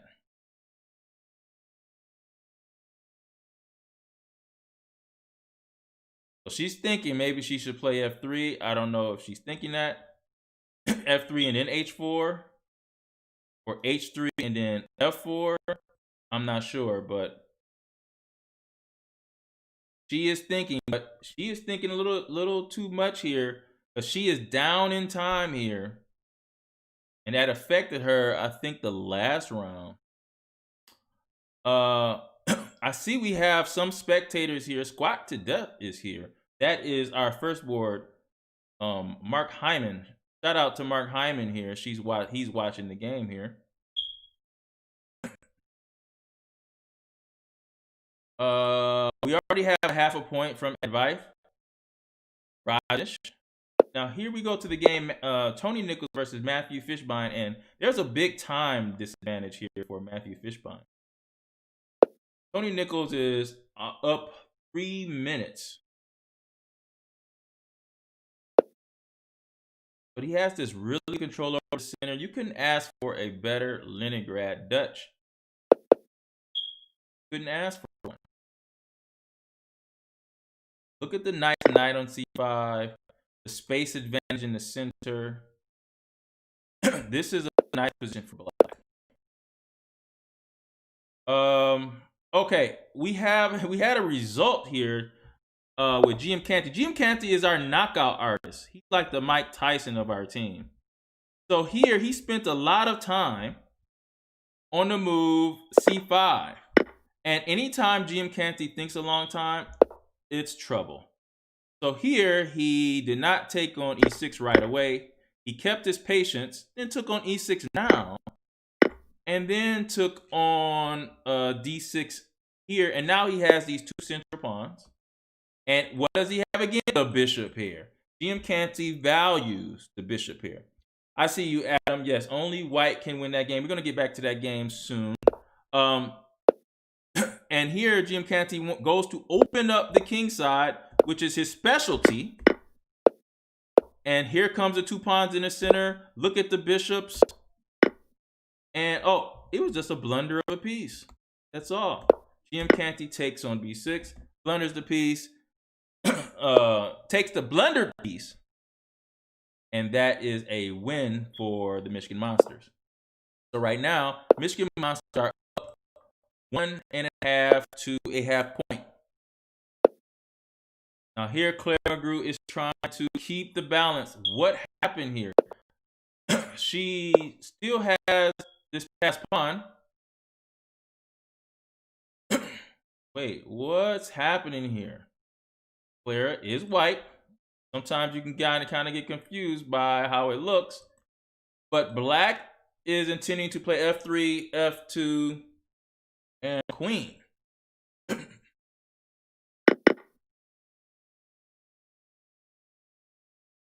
She's going to have to calculate where she has have enough time.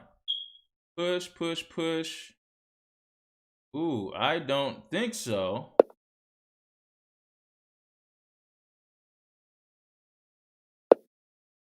What is she doing here?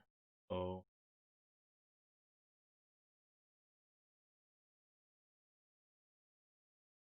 Okay, so she's hoping now I see what she's doing. She wants to sacrifice and hoping that she will be able to get a draw with the pawn on the rim. That's what's happening here. So she pulls the king further away, and then now going to try to queen this pawn. But all she has to do is reach f1 or f2, or of course g1, g2, or h2 or h1. It's a draw. That's what she's doing, but does she have enough time? Is she fast enough to do this? Ooh, no, it doesn't look like it, because she won't be reaching those squares, and Clara, she loses that game, so that gives us, that round is 1.5 to 1.5. It's all up to Mr. Nichols. And Mr. Nichols right now, Tony Nichols is the name. The Dutch defense is his game. And right now he's up 2 minutes in time with a really nice position. If Tony Nichols win this, we will have 2.5 to 1.5. And he's in a really good position here. Looks like white is looking to double the rooks and liquidate on the d-file. The cool thing about this Leningrad that I remember when I played the Leningrad is that the king is supposed to have a better pathway to the center in the endgame when you are black.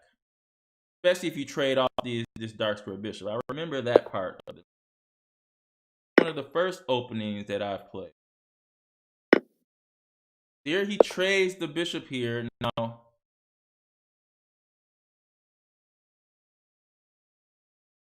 I guess maybe bishop to c6. It's hard to decide where you're going to put this bishop. Both bishops are not great. But he does go bishop c6 because the reason why I thought this was better to stop the f3 break in the future. And now I'm anticipating maybe a queen to c3 check. Oh, he did not play that check. That's interesting because I thought that was something that he should have played. And then bring the rook and then start trading, and you would have a better queen in the game. But he didn't play that. He puts a pawn on the opposite color of the remaining bishop. Tony Nichols has over a minute in time, and this is going to come down to seconds probably. Who knows? Because I do not. Now that was interesting that Tony decided to trade here and give white the control over the file. Wouldn't have done that. Okay, so now I believe maybe the move is king to f7. That way you could deal with the move queen d6, queen takes d6, and then rook to e6. So this is what I anticipated just without the checks. So right now the check is threatening here. Ooh, that hurt there. Oh man, Tony made a quick move here. Remember, Tony's opponent is the one that's low in time. He didn't have to make that quick move. And now there is some hanging pawns here. Tony is looking to Now, if he gets a draw here, that will give us a drawn round, which at this point I think I would take, but this looks like white is better here. We got a draw from Advice, a loss from Claire, a win from James. Ooh, and now it looks like Tony is actually, looks like he might be in a losing position here. Oof. Because the bishop, this bad bishop is now incredibly bad. Oh, and now he is this queen e7 anything? Nope, he just trades off queens. This is going to be tough, guys. That is going to be tough. Have to trade the queens here. Have to trade there. Yeah, he's going to have to get his king in. So he's trying to push his pawn majority on this side of the board, and it's going to be hard to push that pawn majority there. Very hard. Maybe he's looking to play h4. Yep, got to play h4 probably. Yeah.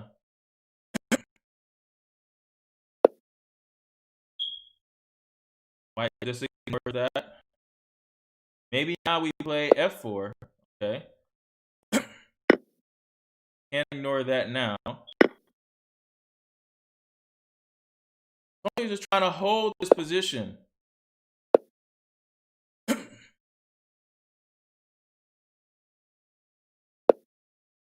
Maybe king to g3. No, that doesn't do enough. Wow. There's too many pawns here. That's why I say it doesn't do enough. It's, oh my goodness. Bishop to, can you get there in time? I don't think so. No, you can't. With the king so far away, you gotta play bishop to, oh, you gotta stop him from coming in. Oh no. Not good. Maybe go bishop to e8. But this is not good. And oh no. So Maine. They come out on top in that one. Advice and Advice they draw. Clara. Wait a minute. Clara loses her game, right? Yeah, she loses her game. Matthew Fishman wins his game. So that's 2 for Maine and 1 for us. That's 2.5 to 1.5, and we are back even. Oh no. Going into the last round, we are even with Maine.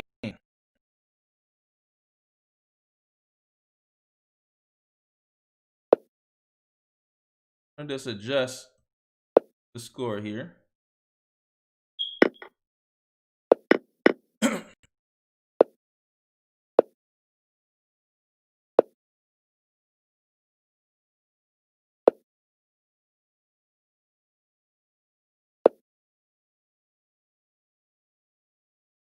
Thank you for joining us here in the live chat, Michigan Chess Association. Make sure you like and subscribe to the channel. And also share it with your friends. So Michigan, we are now tied here.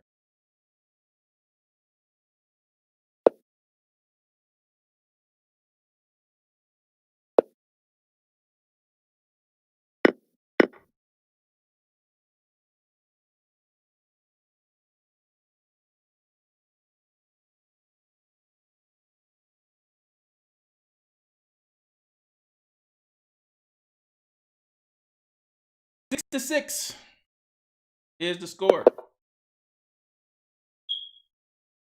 6 to 6 is the score.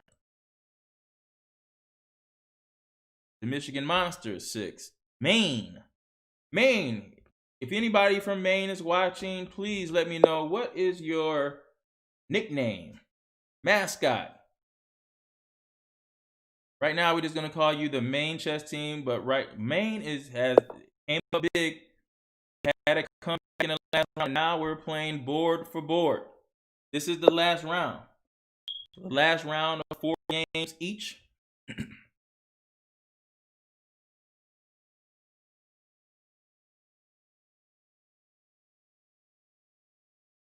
And right now we're looking at Mr. Nichols.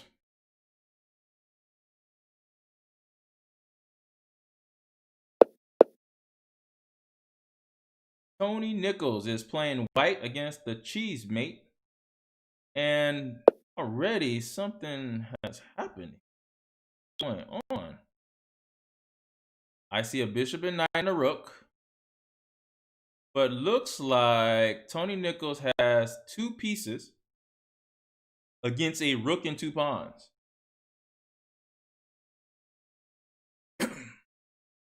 And both kings right now are in the center, but I will say black has better development here. But it doesn't look like black wants to castle to the king side. It looks like he wants to use this passed pawn here, his rook to push the passed pawn. And actually, black also has 2 passed pawns, so black has a lot of compensation for that exchange. Because those 2 extra pawns that black has are really good pawns. So Tony Nichols has his work cut out here. He does have good control over the center and a spatial advantage. Oh, this is going to be a tough one here. Let's look at life.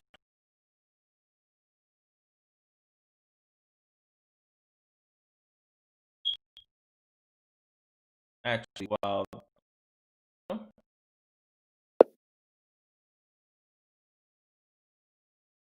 I know, Devin, that game with Tony Nichols. Oh, you're talking about the new game with Tony. Actually, you know what? I'm going to actually see what happened here. Oh, this is one of those gambit lines against you play against the Dutch. So that's what happened. And looks like, by the way Tony was moving, that he is familiar with this line. So that should be a good thing.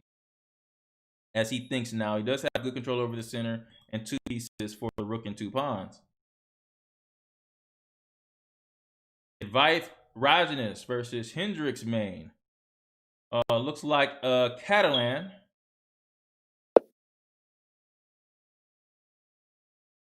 And advice thinks about that. Of course, the Catalan whole idea is to pressure on the long diagonal with the 2. Advice plays c5. Is this the second time Advice has played this against this Catalan? It seems like it. Seems like we've seen this position twice today. We did, and the last time after bishop f4, I thought g5 would have been the move. I think the move was d takes e5, queen c7, and then bishop f4. I thought g5 was a move, but you guys think, if you guys know anything about the black side of the Catalan, why can't g5 be played after bishop f4? Is it just too weakening of the king? I don't know, but that happened in the last game Advice played some against the Catalan. Clay McGrew is playing Nubro, the third board, plays the third board from Maine. Right now, Nebron Mace he took the b7 pawn, which is usually something that you don't want to do, but I guess he does have f4 or knight to f3, taking away this knight here, and then queen takes e6 would be a threat. So you got to watch that. That will win the bishop. Already, this looks like a problem. Probably have to play. Wait a minute. No. You can play rook b8 and kick the queen out, and then rook probably to. Or knight takes f3. Oh well, first rook b8 and get the queen out of there, and then probably knight. Maybe clear is okay here, but she sacrificed a pawn for a development advantage. She has 3 pieces developed. She has this open file here. The missing pawn gives her the open file, access to the B file. So let's see if her material versus development will work out for Clara. I hope it does. All right, let's go to the top game here. And this is our #1 board for today because Mark Hyman is injured. Sorry, Mark Hyman is not injured. I like to say that and act like this is a sports broadcast, but he's not injured. He's just taking a break. And so that means James Canty, the national master, is going to play first board. His rating is, his real United States Chess Federation is around 23.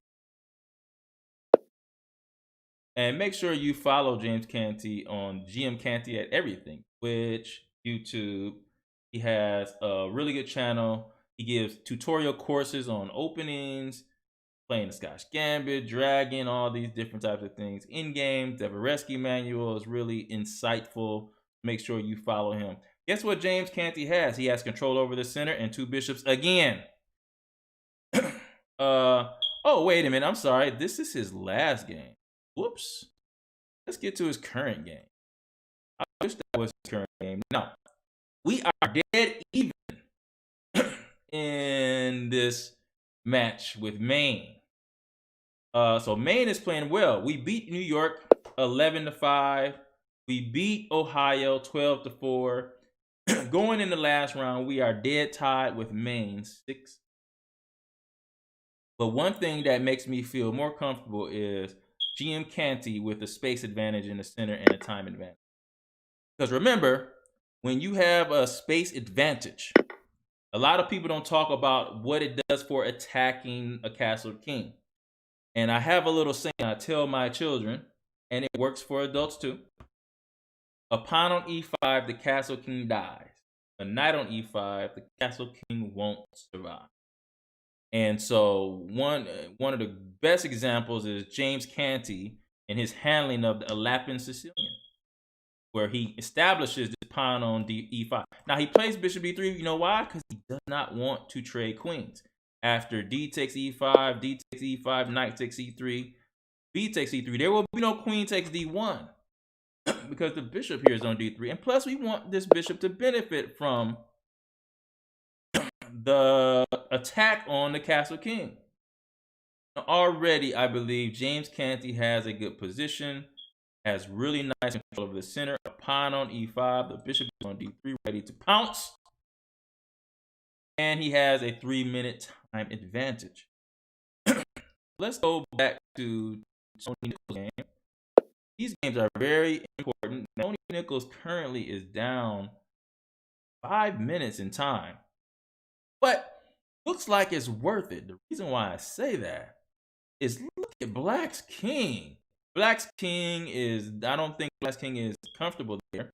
Tony Nichols is ready to castle. He has the bishop on g4 pinned. So he's basically threatened to take a pawn here. Maybe with bishop takes here. But I don't know if he wants to do that now before he's castled. That is possible. Look at the spatial advantage he has still. And this space is really good when you have a lot of pieces on the board. And he still has 3 pieces on the board that could benefit from the spatial advantage. Remember, there was a sacrifice of an exchange. So there's rook and 2 pawns versus 2 pieces.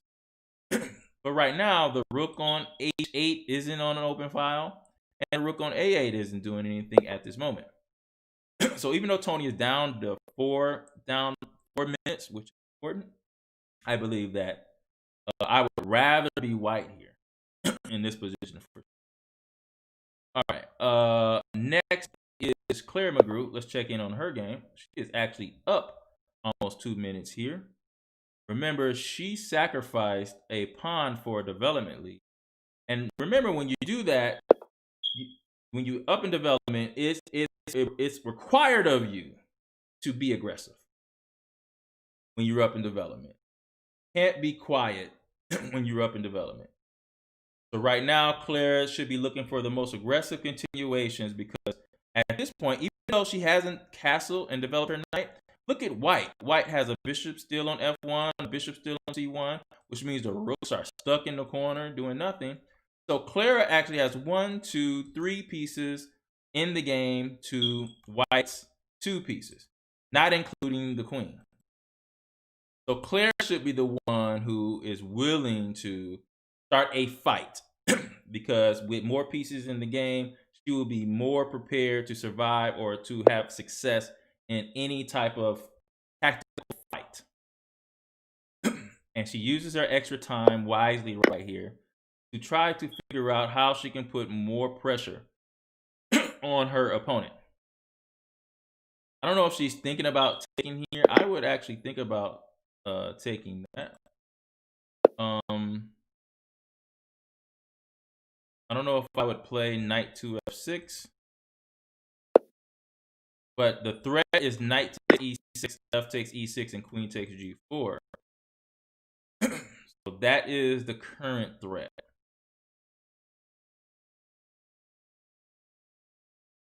So I think I would take this and then just develop another piece. I think I would do that. So she did do that. She took the knight there and probably going to develop another piece. Whether it goes to okay, so she's opening up the position. Excellent, even better. She's opening up the center because she knows any type of fight is to her advantage. So that's a great way to handle. Great way to handle a development lead.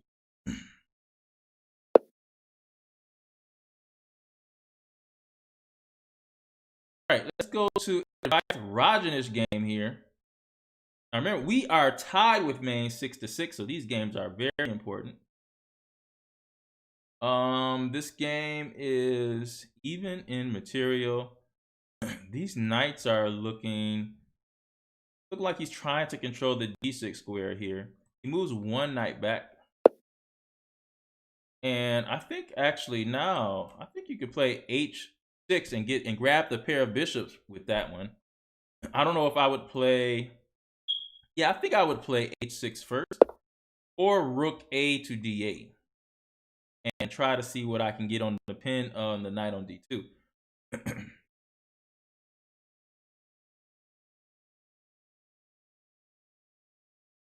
Yeah, I would play rook a to d8 because I have another sneaky move, which would be bishop to c4, forking the rook and the knight. So yes, she does, or he does play rook a to d8, which I agree that is a good move. And then he plays queen to e2, stops bishop c4. I wonder if I play rook takes d2 and then bishop c4. Is that going to help me at all? Maybe. Maybe that's just a bunch of trades. Maybe that's not even worth it.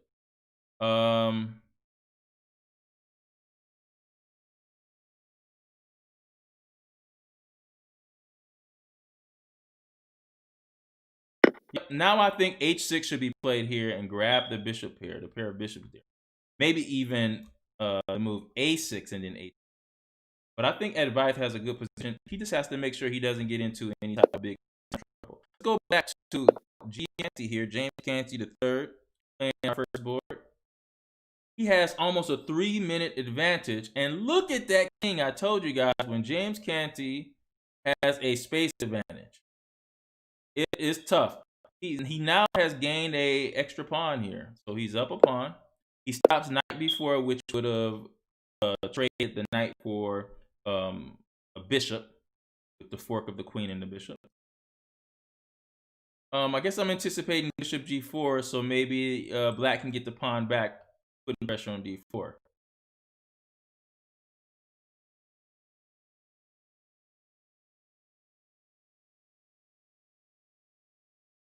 But James Canty again has a better position. He's much better in this. He's up a pawn. And he has, I mean, like, ever since he's been playing in these leagues, he hasn't had one problem. Even in the game that he lost. The one game that he lost, he was in a really good position even in that game. So he's been playing really, really well. Outside of Mark Hyman, he is definitely looked like our MVP. And look at the time that he's eating up from Matthew Fishbine. So there was the anticipated bishop g4, trying to put pressure on d4. Now I'm guessing bishop e3 should be the move here. and then something like rook to e8. e3 and rook e8 should be. But James has enough time now. Oh, look what he does here. He decides not to defend the knight or the pawn on d4. He decides to do something different. He wants to go knight to e6. So he allows the move knight takes d4. Wow, that is very interesting. He did that. So here we can go knight takes d4. And then he, wait a minute, what will he do after knight takes d4?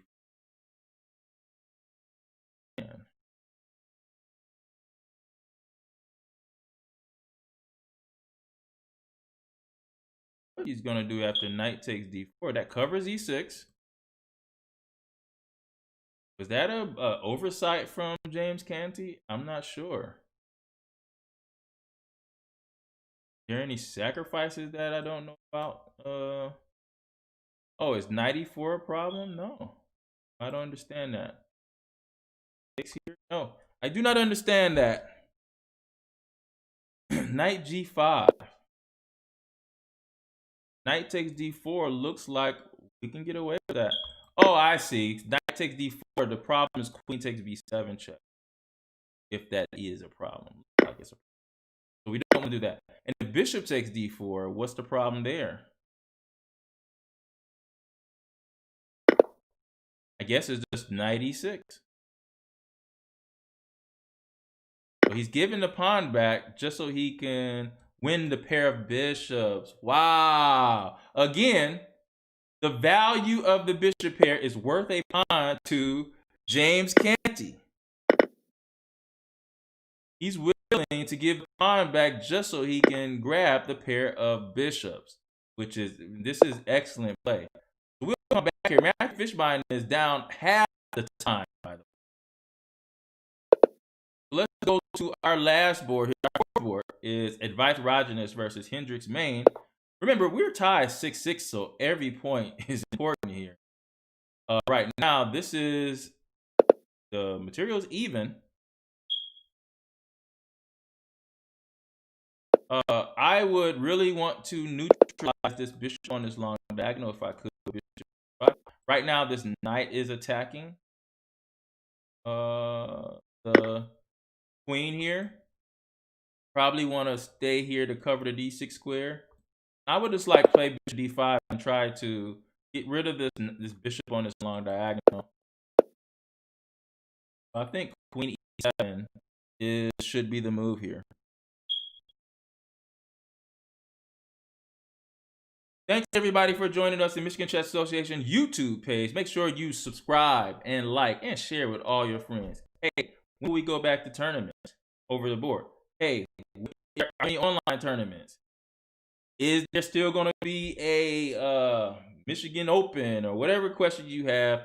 All that information is available for you at michess.org, or hit us up on the Michigan Chess Association Facebook page. You want to know where to play, where are the clubs? All the questions can be answered on Michigan Chess Association Facebook page, michess.org. So here we have Queen B4 by Advice Rajanesh. All right, let's go to Clara McGrew. Whoa, what's happening here? Whatever's happening here, I like it. Clara McGrew is putting the screws on white here.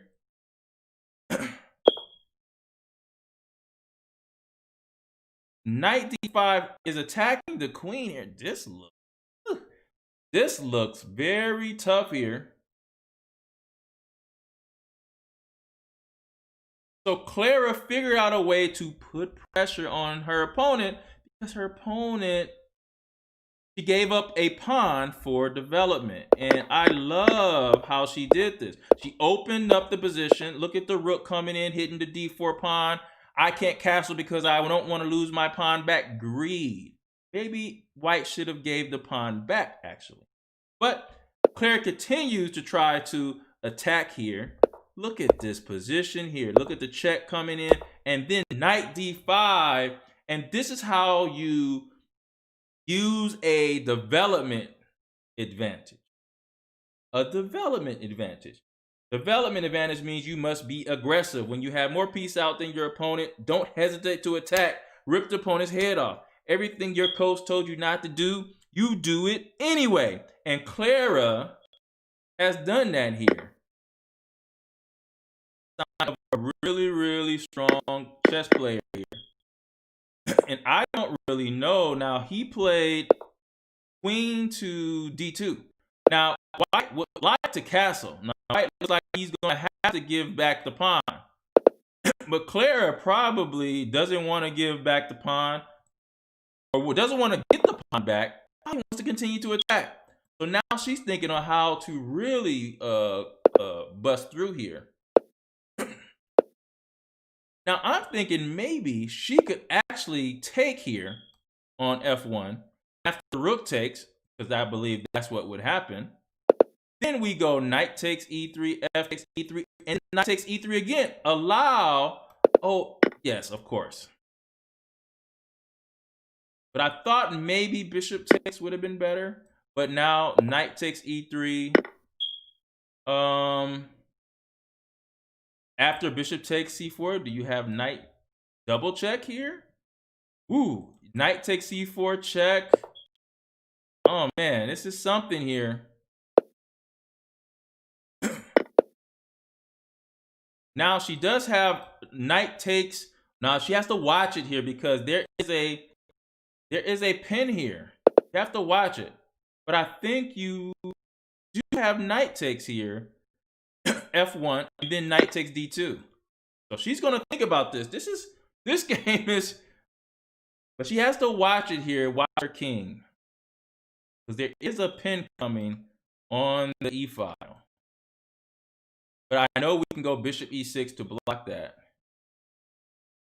So she has to really think here. It is worth it to take time in this position, because the game won't last much longer. If you have only 2 minutes left, but you're up a whole piece, that should be enough for you to go ahead and convert that win. So it's worth it for her to think here. That's probably the best game we have now. We're going to cycle through here. We win the game. This is not me. We win the game here. What happened here? Tony, oh, wait. Oh, I'm sorry. No, we lose the game. Oh, no. We lose this game here. Oh, I don't know. So the 2 pawns and the rook beat the knight here. Ooh, man. Yeah. And now we're just down exchange. Pawns on one side, but then he... Wow. So we lose the... So Main is now up 7-6. Oh, no. Okay, let's go to GM Canty. GM Canty is up a whole 8 minutes here. And look at this. I mean, look at this position. Look at this king here. But man, but still, this is not easy. This is not easy for GM Canty. He's going to have to be very creative, because he is going to have to be very creative, because this knight e5 move hits the queen.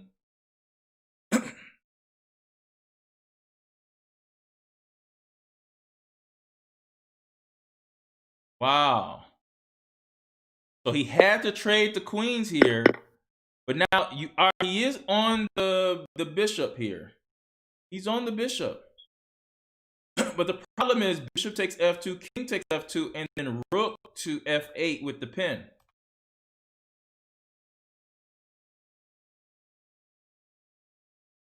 So he's probably going to have to allow him to just take the rook and go away. GM Canty has a big time advantage. This is tough, guys. Let's go back to Claire McGrew's game here. Okay, she wins. Oh, no, wait, what? No. Wait, we win, right? We win, yes. Okay. Woo! Claire Magrucci wins that. So now we're tied here, 2-2. Advice Rajanesh here. He is low in time. He is low in time. He's down 3 minutes. Oh no. Oh man, he's down 3 minutes here. Now what's happening? That was very interesting that is it because of bishop to c4 and then knight d3? Maybe that's why? So he chooses to give up the e4 pawn. For what? Maybe it's the d3 square. Maybe that's why. Bishop c4 and knight d3. Yes? Bishop c4 and knight c3. Okay. All right, so we lost the game with Tony Nichols. Back to his game. What's happening here? Equal material. Okay, so GM Canty is up a pawn in time. So if we win that game, we will at least solidify a draw. If we win this game, at least we'll have a draw. What happened there? Oh no. GM Canty made a fast move. No. One thing I warn everybody, guys, if you have a time advantage, it's better to use your time. Use your time. And now GM Canty has a pawn versus a piece. And is this going to be enough? He does have a better king and he has more time. But a draw, we might have to just, yeah, we can get a draw, but that puts all the pressure on Advice to hold that game. That was a big blunder by GM Canty there.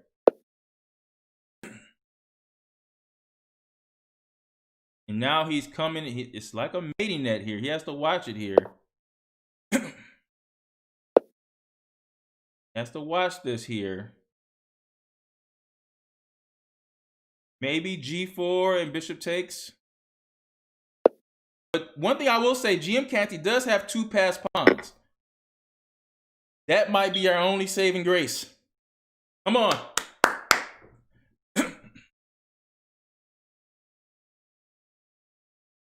and the time advantage that now GM Canty has to use his time here. Has to use his time. Now watch this. This is close to a mating net here. You have to watch out. Close to a mating net. All right, so rook check, king to d8. Right, king d8. King c7. Uh-oh. King d6. What? Oh, he wins the rook and no! Oh no, oh no. So that means Advice, you have to win this or we lose. This is all the pressures on Advice in order for us to keep the match tied. Advice Rajanesh has to win this, and guess what? He is up the exchange here. He's up the exchange. Hendricks Main is looking here. Wait a minute. There is a queen check here, by the way. I don't think he could take it because there's a checkmate in 2.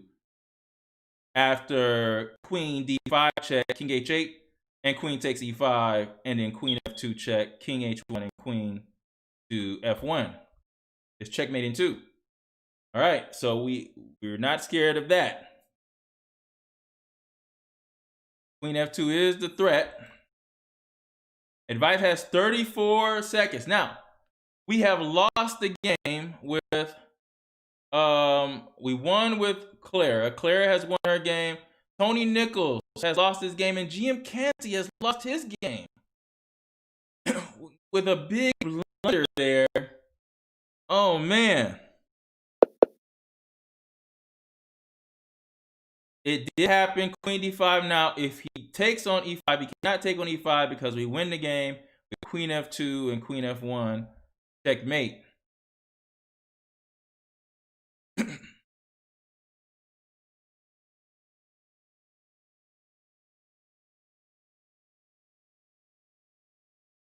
I'm anticipating the move knight to d1.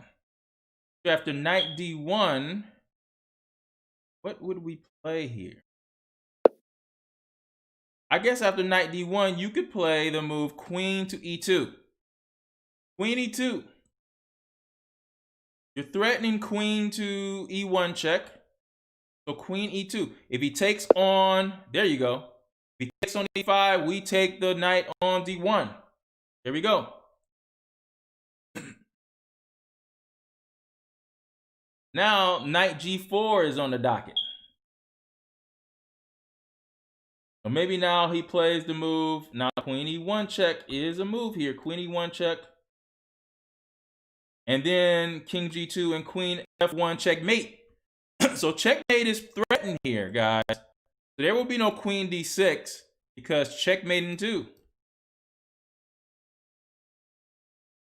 And we need this game to tie the match. Oh no. We gotta have this game to tie the match.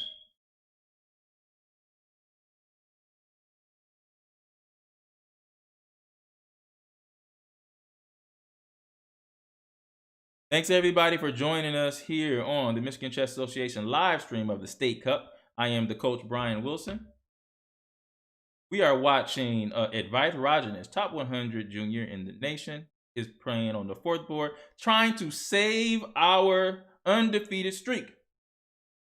We are in 1st place. A draw is the only possibility, only option we can have this match because they are currently now up 1 game with 1 game to play. Advice has a material advantage, but he is down in time, 1 minute to 20 seconds. Whoa, so here, that was a pretty interesting move. Now if check, oh, he goes knight f3 check. That's a great move. That wins the queen. That should give us, that should do it. That should do it. Queen takes d1 check. He's still playing. Make sure, we might as well take this too. There you go. Take everything, Advice. Yes. Woo. Woo. All right, let's go monsters. Let's go. There we go, monsters. There we go. Now it's time for our scary scream. Because we're winning this and we saved the draw. Maine has given us our best matchup since New Jersey that we tied 8-8. Good job. What a clutch win, or a clutch win for Advice Rajanesh. And that saved our heinies. We were tied 6-6. GM Canty with the big blunder blundered his game and he loses. Our first 2 board actually lose their games. But who saved us? Board 3 and board 4. Thank you, Claire McGrew and Advice Rajanesh.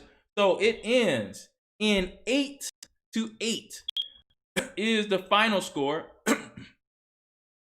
8-8 is the final score here.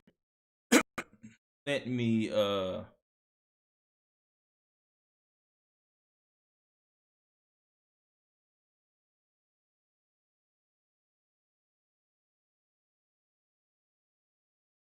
eight to 8.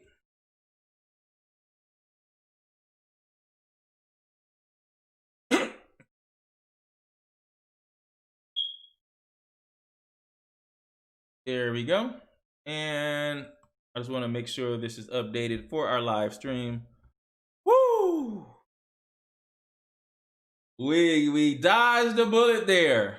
Oh my goodness, we dodged a bullet there.